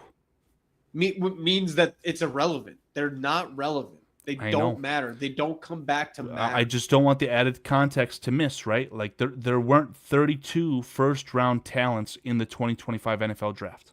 There were not. But we just talked about Tavondre Sweat being a 3rd-round defensive tackle, and he fucking made an impact on the Titans. All right, let me read it off. That's a one-game sample set. I hate that the Bears played the Titans in the first game last year, right? Let me read it off. I don't think Tavondre Sweat's that good. In the last, how many is this? Since 2000, pick 4, Kyle Pitts. Pick 6, Kellen Winslow. Pick 6, Vernon Davis. Pick 8, TJ Hawkinson. Pick 10, Eric Ebron. Even Brock Bowers is pick 13. I mean, they got rid of TJ Ben Johnson got rid of TJ Hawkinson, I'm pretty sure. And that would, if you drafted TJ Hawkinson at 10th overall, I think you're goddamn happy with that. I mean, maybe. So we'll see. But yeah, it is what it is. So moving on. Yeah, I was gonna say Ozzie Trapillo. Shamar Turner. No, first, Ozzie Trapillo next. Ozzie Trapillo came first. It was Trapillo. 56. This one I like probably the most out of the whole draft. Yeah, I feel the best whole about draft. Yeah. I really think he's got the potential to have a lot of upside. There's definitely room on this team for him to be able to play, contribute, and impact. And I expect a lot from this kid, especially from being drafted where he's at. And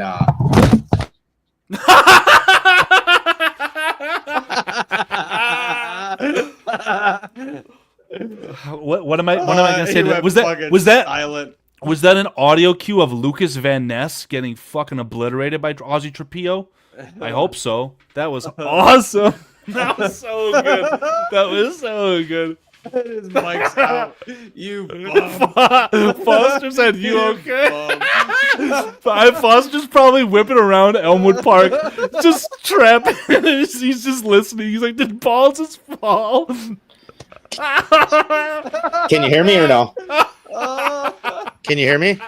No. Just ignore him. Yes, Think his yes, mic's yes, out. yes, No, yes. just ignore him. Let him think his mic is out. Oh, fuck you guys. All right. I can hear you. Wow. Oh, that's Well- so great. Assholes. No, like you couldn't have That was the scripted worst that. fucking You should timing. sell that audio bit. Wasn't it? You should sell that audio bit. People will start using it on TikTok edits and shit. No. For me, Man. it doesn't happen. I was think so great. first time in 2.5 years I've had a fucking mic fall, and so yeah, whatever. Well, that was my point. It wouldn't I have think- I been think I funny made at it- all if you were just like sitting listening to us yap. But the fact that you were in the yeah, middle of no. your point and you were starting it, you're like, "This is why I think Trapillo's good." Falls. Oh my god, that was amazing. Yeah, Oh, life was just like, shut the fuck up. So, yeah, no, I'll definitely listen to it, Foster, for sure. But yeah, The I like thump this was pick, great. man. I like Trapillo, and I definitely think he's gonna have a positive impact. I think he's got the best chance to succeed. Like Mungai has a good chance to be a great value based off where he was drafted and the playing time that's going to be available for him. But I think average wise, like I would say Trapillo might be the pick I'm happiest with for sure. I would So- argue that Trapillo has the best chance of being the best value pick too. Yeah, that's why I like it. That's what I mean. So let's take it at surface value. If we drafted a backup right tackle at 56 overall, you're most excited for that? Yes. He needs to start. Yeah, He yeah, needs to start. should. We all know we're not keeping fucking what's his name? Braxton Jones. Braxton right? Jones is Braxton not Jones on this could team start next the year. entire 2025 season and walk, and he would garner a very good compensatory pick, assuming that he gets the $20+ million a year like the guy from Tennessee just got from the Steelers. Last 2 years. he's That's been a hurt very both probable years, right? outcome. Excuse me? Last 2 years, he's had games missed both years. Braxton right? Jones? Yes. Braxton Jones, I think, dealt with some sort of neck injury while Justin Fields was our quarterback. Carl, yes. your devil's advocate's an absolute asshole because, like, if last year's left tackle market was any indication, if Braxton Jones was on this year's left tackle market, like fucking take it on a vacuum and just put Braxton Jones in this year's offseason, the guy's getting $30 million a year. I mean, we see this guy play all the time, and I think it's very fair to think that Braxton Jones is a middle of the pack left tackle, and I say that with the utmost respect because that's a value pick at in the fifth round, right? Who was the How guy who much- got $22 million a year from Tennessee? Like he was like backup. Some idiot from the Steelers. was- I don't even want to talk the about that. backup. The He was the Titans are backup. trying to do something ridiculous. They're trying to make a fabricated offensive line in front of a terrible draft pick first overall. Cam Ward is awful. Before they build a shitty stadium, that is just completely bullshit. It's a terrible, terrible job from the Titans. My point here is that while we think these left tackles that are middle of the road are extremely valuable, which they are, look at Cam Robinson. Cam Robinson in a trade only garnered a day 3 pick swap from the Jaguars to the Vikings. And that was in a disastrous scenario, right? The Jaguars should have had the Vikings by the balls. Said, hey, Christian Darrisaw just tore his ACL. You guys are in a playoff run. We need a day 2 pick. Nope. Little Jacksonville with their shitty owner and their shitty new head coach now, which is not it's irrelevant to this situation. But again, only a day 3 pick swap. So I don't think that Braxton Jones is going to garner trade value in the middle of the season, but I do think that he's going to get overpaid, and I think he's going to garner a compensatory pick.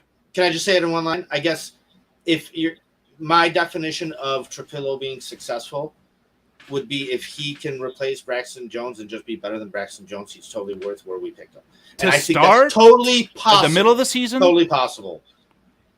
Do you think he'll start the season there, Paul? Or are you hoping that he takes over at some point this year?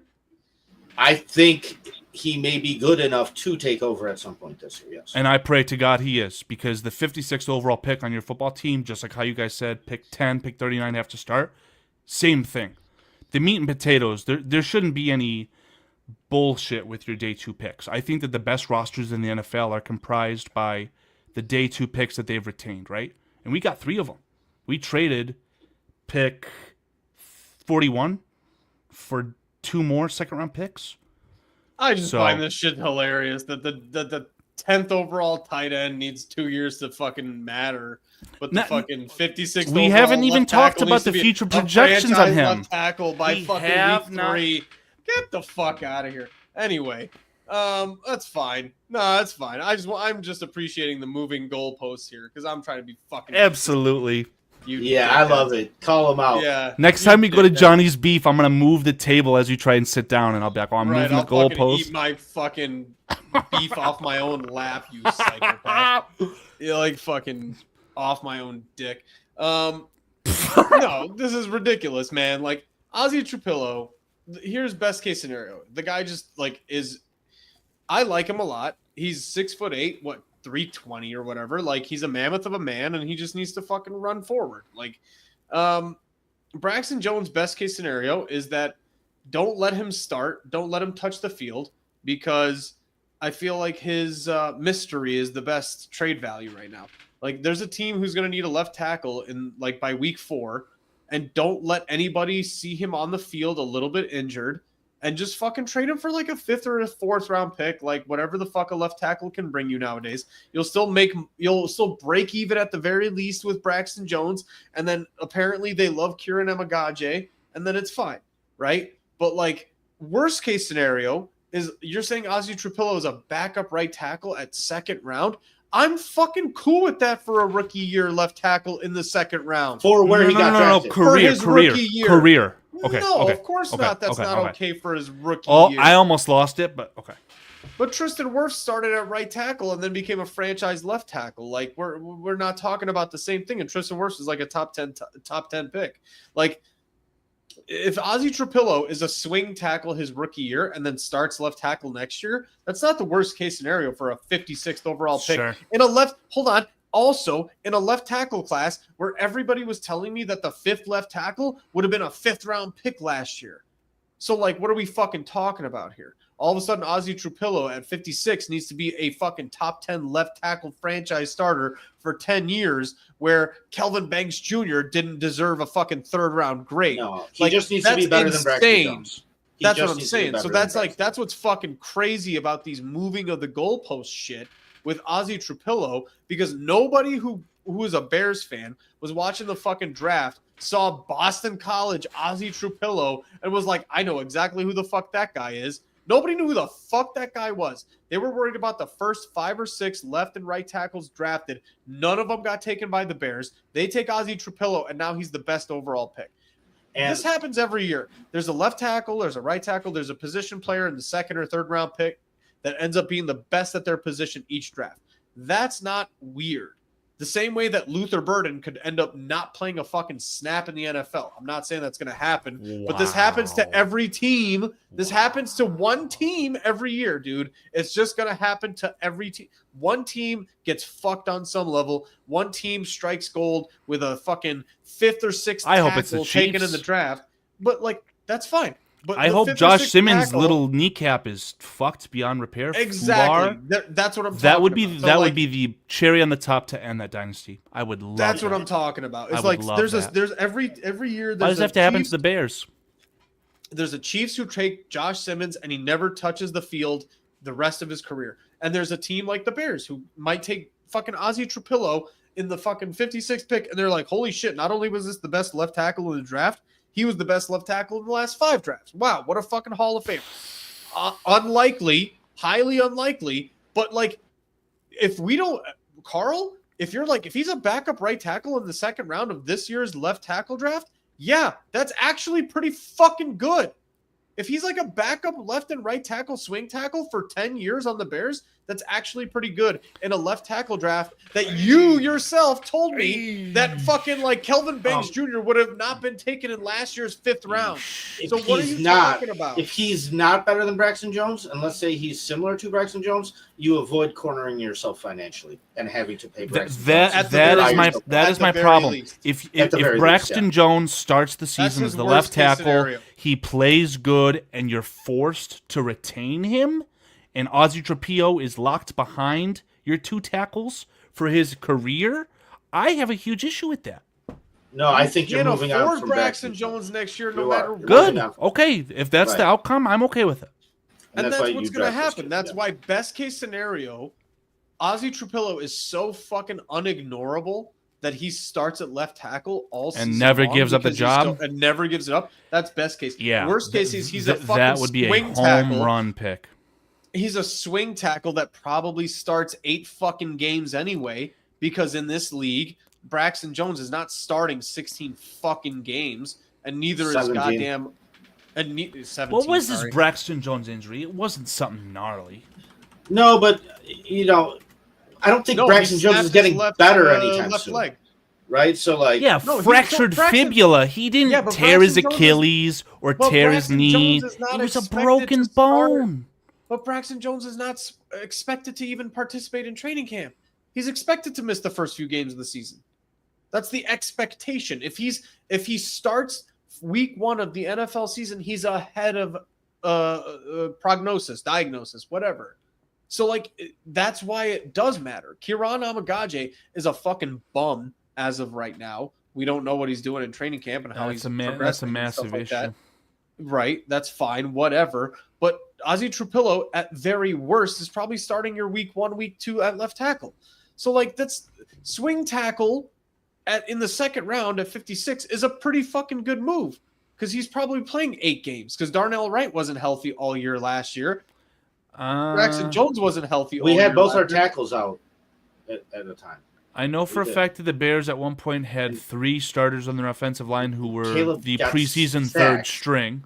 Caleb got sacked 68 times as a rookie. And I'm glad we get to circle back to this from 90 minutes ago, Paul. How many sacks would Jared Goff have taken on the Bears this past year? 100? Exactly. Right. 200? Kieran Amagaje gave up 7 against the Vikings. Yeah, so when we talk about swing tackle, I think about Kieran Amagaje oh my God, what the fuck is he doing on this football field? Yeah. So, I mean, we are going around an hour 30. We could run through a couple more picks, whatever you guys want to do. We got to talk about the rest of these picks real quick, I guess, right? Shamar Turner, from what I hear I'll start from what I hear in training camp. He hasn't really flashed necessarily, but I would have expected him to, take it a little bit slower. I think Shamar Turner is the threshold where when we talk about a pick for the future, that's exactly where I think about it. You got Grady Jarrett for this year to kind of teach Shamar Turner how to pick up the pace and how to become a professional. If Shamar Turner isn't super performing this year, but he's a pick for next year, I'm okay with that.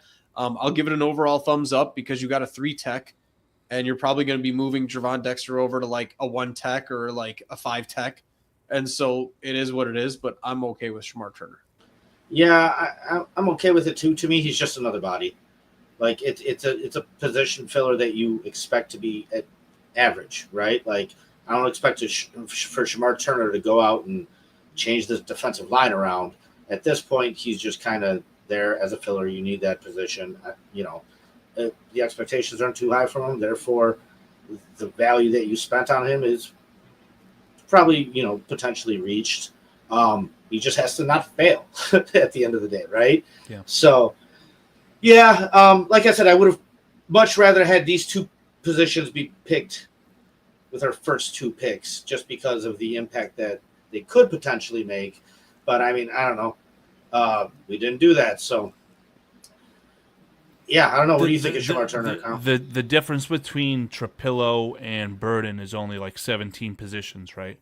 So I don't 17 know picks? if you took Trapillo at 39th. That feels like a reach. I don't know, but I see what you're saying as far as flipping them. The defensive lineman, I agree. You'd want that at the first round pick, in my opinion. Shamar Turner, I think his true value is going to end up being in his versatility.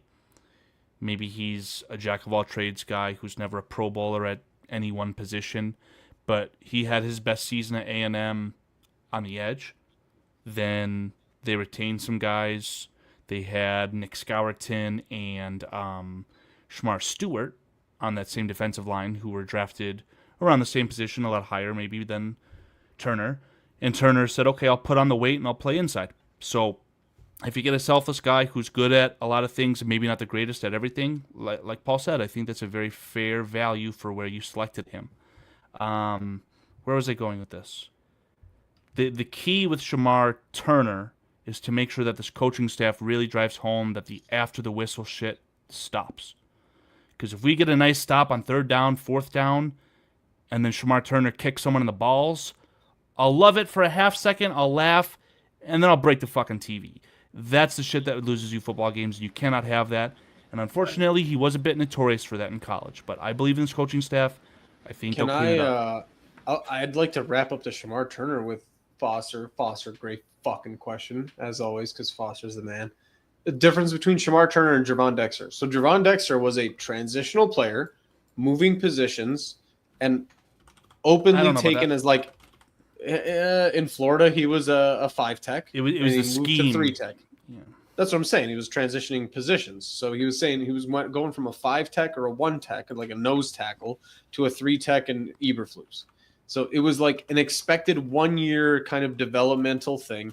He's also like oversized at 3 tech. 6'6" is not your traditional 3 tech penetrating defensive lineman. And then it was like a 1 year implication that he would need a year to develop, right? Whereas like Shamar is really, really good at that position at 3 tech. He's probably a better overall penetrating like 3 tech defensive tackle, but he's coming off of injury. So I would give them very, very similar expectations. So like if he starts the year off a little bit slow coming off of injury, but ends up with like 3 to 5 sacks, I think that's a fucking dynamite pick. Sure. Yeah, I agree. Especially when you consider that from when I've evaluated the roster up to this point, I would say Shamar Turner is currently the 5th defensive lineman, right? Behind Dexter, Jarrett, Billings, and holy shit, I'm forgetting the last one. You're right, I'll have to pull it up. Billings, Javon Dexter, Grady Jarrett. I'm scrambling through the Damn, roster. now you're driving me apologize. nuts. You're driving me nuts now. No. My projections had Chris Williams on the roster. Maybe he is the 4th. It's not Zach Pickens, I can tell you that. Or at least it fucking better not be. Zach Pickens is on the team, though, right? Until he's not, for now. Ruben Hippolyte the 2nd. Anybody have thoughts? Jonathan I can Ford. start with this. Jonathan Ford, Chris Williams. Yeah, Chris Williams didn't Jonathan have a bad Ford season. is your 3rd in the depth chart at like your nose tackle, 1 technique position, in my opinion. He didn't have a bad season. No, he's the guy you picked up from the Packers when Andrew Billings got hurt. And so, okay, let's move on to the next guy who Ruben Hippolyte the 2nd. When I was putting highlights together, it was impressive, his explosiveness and penetration. So, like, for a 4th round pick, linebacker, the need isn't huge. You know what I mean? We have that. What? Why are you laughing, David? What I said, the fuck? No, because he's expecting my mic to fall. What? No, you accidentally did a Trump so bad. He was impressive. He was so fast. He was so good. It was so explosive. If I only had hair to comb over, right? So, hey, no, yo. So for a 4th round pick, I like it.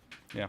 And I think he's shown positive signs so far in camp. So, yeah, for me, I give that pick a thumbs up. I don't know why I'm going to go on the record more than I already have on this. I mean, I think that Ruben Hippolyte will either be the best or the worst linebacker that the Chicago Bears have had since trading away Roquan Smith. I don't know why I feel so boom or bust on this guy, but I do think he has it in his locker, man. I think for you to, let's call it a reach, right? Because what do we know? The information that we get from the Dane Brugler's The Beast, all these other outlets, PFF, no one had Hippolyte that high, but the Bears did. And when you look at the 1920 football drive, you realize they knew exactly what positions they wanted.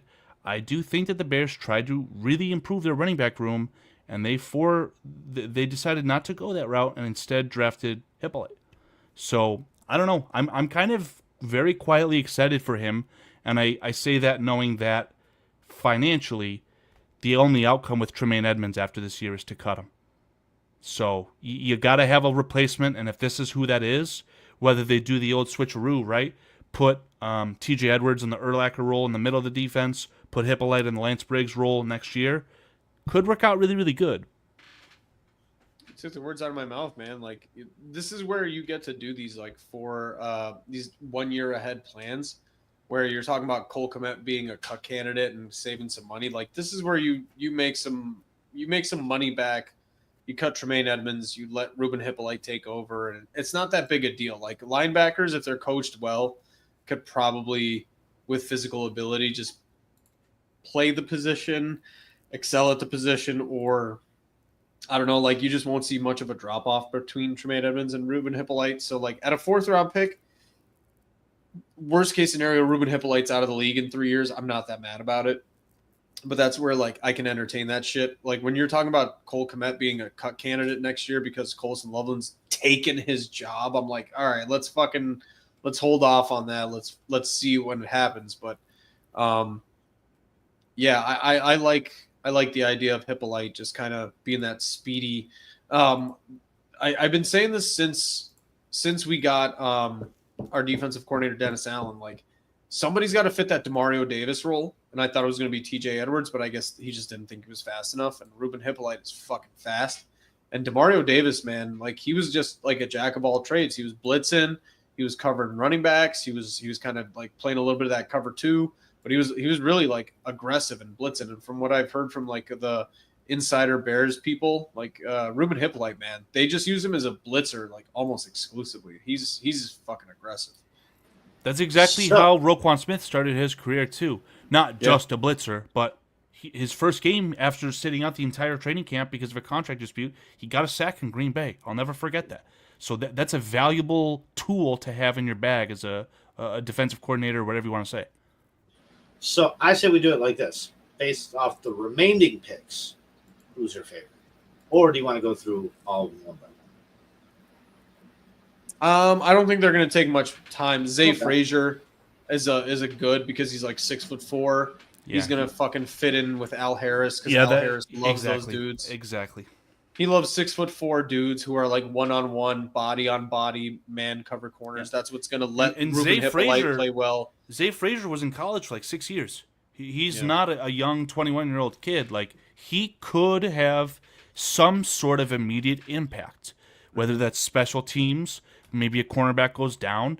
I think he's a guy that not only can make the roster, will make the roster, he'll contribute. I think he's corner 4 or 5 on this roster, guaranteed. So we all know how I feel about Josh Blackwell. I quietly felt the exact same way about Jalen Jones, the backup to Jalen Johnson. Jalen Jones, now in Arizona, I think we replaced him with Zay Frazier. And again, that's the type of impact I'm talking about. Underrated, special teamer, and God forbid there's a cornerback injury, the guy will step in and hopefully do a job. I'm very excited for this pick.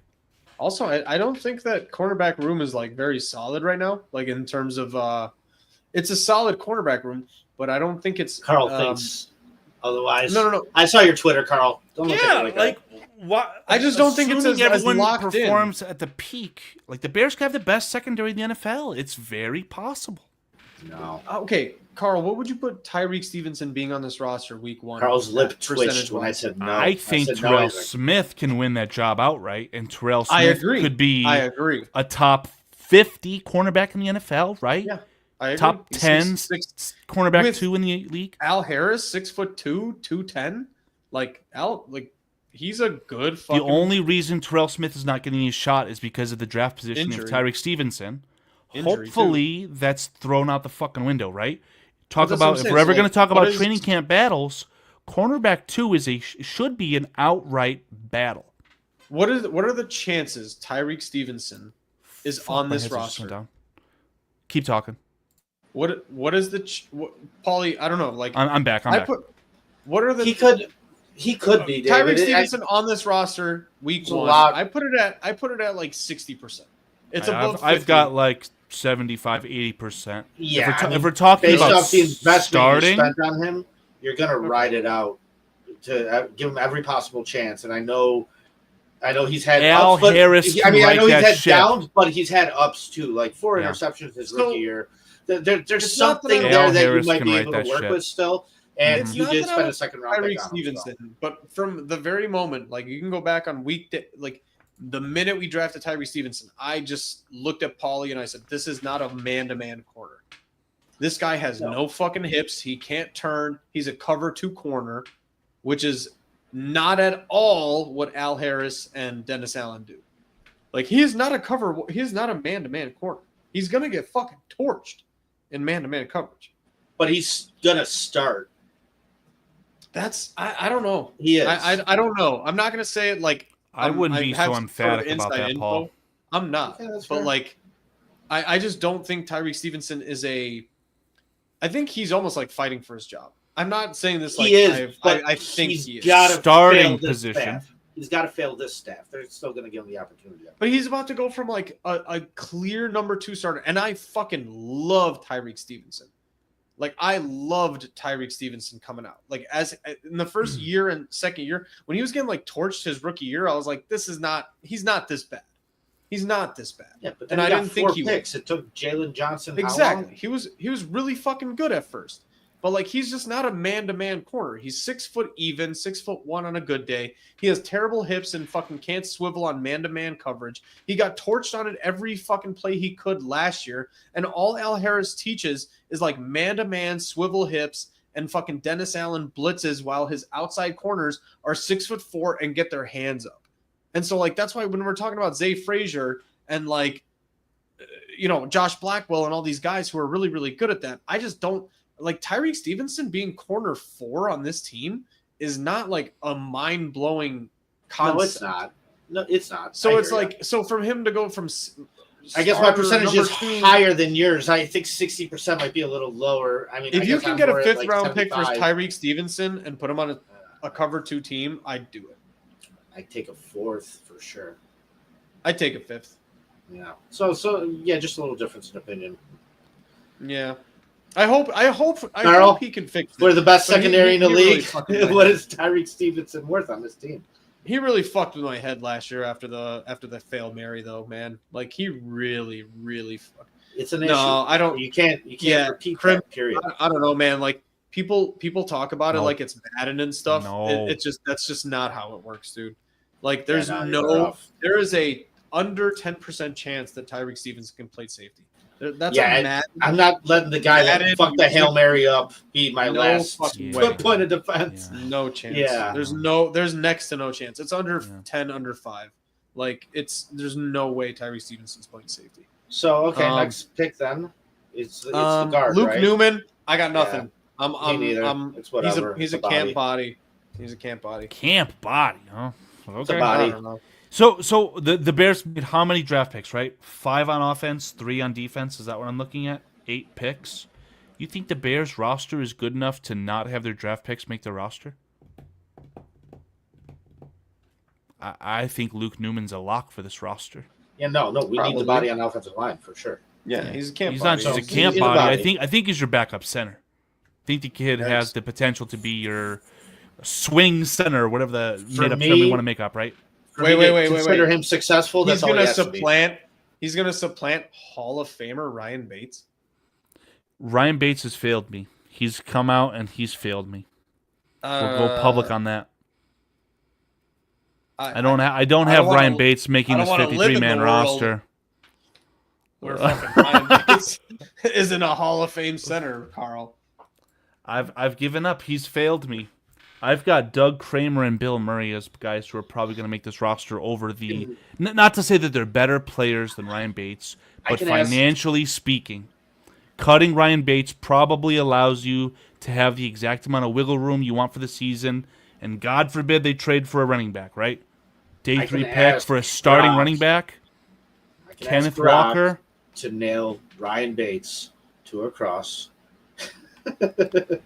You're going to get yourself in trouble. These transcriptions for the search engine optimization, Bearski fan talking about nailing to the cross. Oh, that's going to do nothing but increase our ratings. I need Ryan Bates. Like, Paulie, can you just type it into Grok? Like Ryan Bates as the savior of humanity. Like what? No, you have to get a picture of him and say, take this guy. And make him the savior of humanity. Savior of humanity. It's going to be Ryan. It's going to be Karl. It's going to be Karl sitting there bowing down. Ryan Bates in a Tesla. In a Cybertruck. In a Tesla, right? In a Cybertruck. No, yeah. Dude, as a Cybertruck, Ryan Bates. Like I said, it doesn't. The expectation of what he has to do to be a successful pick is not much. So it really isn't. Newman? Yeah. Yeah, absolutely. He's just whatever. So then we can move on to Kyle Monangai, man. It's interesting. I'll say this the same way I said it when we all got together. What is more likely? Colston Loveland to have 500 yards receiving or Kyle Monangai to have 500 yards rushing? 500 yards rushing. I'll drop the mic on that one. I thought you said 1,000 yards rushing. Nah, fuck off. 500. He did say 1,000. No, he did say 1,000 when we were together. So. Okay, but like the if anything, you're helping my point. Yeah, but you should have started with I'm going to say what I said, and then maybe Loveland is more likely at that point. Then next to impossible for Colston Loveland to have 1,000 yards rushing or receiving. No. Now we're talking about moving goalposts. You said 500 receiving versus 1,000 rushing. Fine. What is more likely? Colston Loveland with 1,000 yards receiving or Kyle Monangai somehow ending up the Bears starter and having 1,000 yards? I think it's a flip of the coin. 50-50 odds that either happen. No way. Fuck you. That is so ridiculous. I was told that DeAndre Swift is a top 15 running back in the NFL, which is a lie. Swift could get a crowbar to the knee tomorrow. Fucking like whatever. He could get a torn ACL tomorrow, and Kyle Monangai is your starting running back for the whole season. David, are you going to Tanya Harding to DeAndre Swift? If I have to. Tanya Harding. Oh, is that before your time, Karl? Sure is. Yeah, I think so. So she was she was an Olympic figure skater, and the lady ahead of her was better. Yeah, and she totally hired somebody to just go and bash her in the knee. Are we still talking about Caitlin Clark? No, Tanya Harding. I'm just kidding. Angel Reese hiring a crowbar. That's where they're at with her, huh? This podcast is brought to you by the Chicago Sky. Yeah, affiliates of Terrible Basketball podcast. Hey, yo! Windy City End Zone. Guys, who knows the speech from Pulp Fiction with Ving Rhames? When I need you to grok Angel Reese's face over Ving Rhames' speech. I'm sorry, Ving. Oh. Next show's going to be very interesting, guys. Yeah. No, that's what I'm saying though. If DeAndre Swift somehow tore his knee, tore his ankle, whatever, fucking Achilles. If Kyle Monangai was like the starter penciled in going into week 1, I have almost 80% chance of him having 1,000 yards over the course of the season. I don't give a shit. If Colston Loveland is the starter for 16 weeks, he's not getting 1,000 yards. But that's kind of what we were saying. It's like there's these like top tier running backs, and then everybody else. But that's why I'm saying, like, if Kyle Monangai had 1,050 yards, you would be like, yeah, whatever, cool rookie season story. Bucky Irving just had fucking 1,800 yards on the fucking Bucks, and it was like, whatever. He's fine. I don't know about that. Like, Bucky Irving is thought of as being closer to the Saquon Barkleys of the world than anything else. Karl, shut the fuck up. If you ask anybody to list top 10 running backs, nobody even mentions Bucky Irving. I call until bullshit 20. on that. I call bullshit. That's fine. You can call bullshit. Like Colston Loveland is not sniffing 1,000 yards this season. If he does, I'd be super happy. But it's just Wait, who's not sniffing 1,000? Colston Loveland.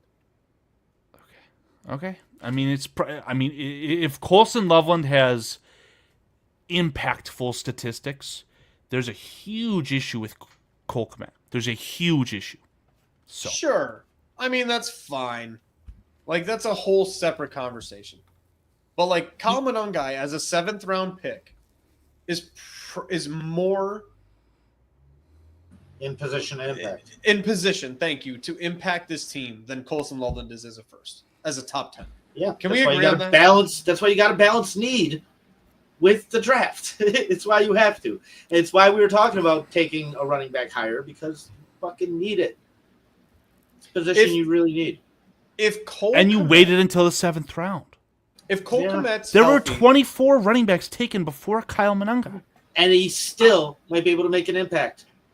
I But we're don't talking know about about that that. running back. That I position don't is know such about that. the dime He's a dozen, probably man. running back 2. I mean, I'm sick and tired of Roshan Johnson, right? He's considered, for me, damaged I wanted goods. you to. Are you a fullback? Are you CJ Ham? No? Let's cut him. I think he's a cut candidate. I'm okay with cutting Roshan Johnson. I don't care. Why are you cutting? I will take a bet right now. Total yards for next season: Colston Loveland or Kyle Monangai. That's Anybody just who wants to apple. bet That's that. apples to oranges. Why? Because the running back position, you have the ability to run it or receive it. What the fuck are we? He's a top 10 pick over a 7th-round pick. Yeah, I mean, unfortunately, he's a 10th overall pick in a class that doesn't mean as much as it normally would.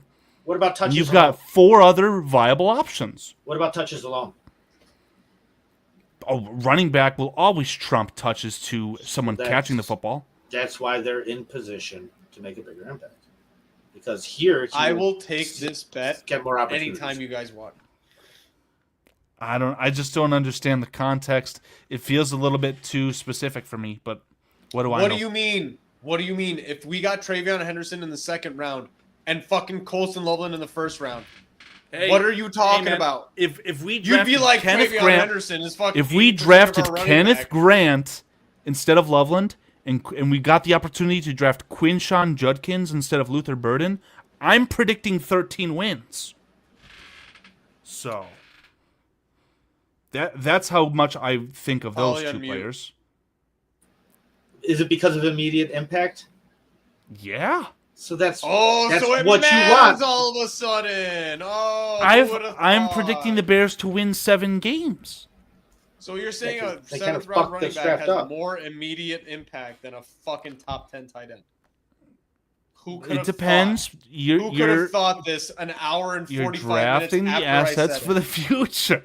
Oh my I don't God. Who know. could have I thought don't know what the Who point could have is. ever predicted it? Uh, Oh no. How many wins did I predict last year? I think I've got it in a PDF somewhere. Let me see if I can share it. That's the share 25. it. 2024 And then record. It's right there. It's right there. I predicted 11 wins last year. Jesus, so you were off. What Look, about look say- at what I had them do. I had them going into San Francisco and dominating the team that beat us 50-0. Dave, did we both have 9-8 or 8-9? We had 9. 9, yeah. And then halfway into the season, I was like, we'll be very extremely lucky to get To to get fucking to 9. 8. Yeah. So, yeah, guys, I think we're 2 hours hours in. now. I think we're at the end of our ropes here. So, any last statements? Are we before interested end in hearing me list off all the names of the running backs drafted before Kyle Monangai? I would it? love Not that. at all. Ashton Genty, Omarion Hampton, Quinshawn Judkins, Travion Henderson, R.J. Harvey, Caleb Johnson, Bashul Tootin, Cam Scatpack, Trevor Etienne, Woody Marks, Jaquiz Hunter, Dylan Sampson, Jordan James, Jay Don, Alvin Kamara Blue, DJ Giddens, Ollie Gordon, Devin Neal, Michigan man himself, Khalil Mullings, Taj Brooks, Damian Martinez, and top 30 visit for the Chicago Bears, Brashad Smith. All drafted before Kyle Monangai. The NFL told you what they think about him. Didn't you say you were excited for Ian Wheeler? I mean, I heard somebody was say before the ACL injury. I had hopes, but when I see OTAs about when was that injury for? It was preseason game number 2 or 3 against the Chiefs. I think that was number 2, right? So we're talking about 10 months removed from ACL injury, and he can't practice. That's a red fucking flag for sure. All right, guys. Let's start doing something a little bit more often, a little bit more consistent now that we're closer to the season. So let's just live stream from Johnny's Beef from now on every Friday. Fuck it, we could do it. Fucking if I got a sponsorship for fucking Johnny's Beef, I'd fucking die. Would you refer to them as Jonathan's Beef, and each time you do their promo, you change it up like what's happening with Jersey Mike's? Yeah. Have you seen that trend on TikTok? No, I just people are going into a Jersey Mike's chains and they're saying, "I want Mike to have his way with my sandwich. I give Mike full custody of my sandwich." I would say I'm deep throating John's combo in my. And then I'm gonna eat it off my dick. Right. Good night, everybody.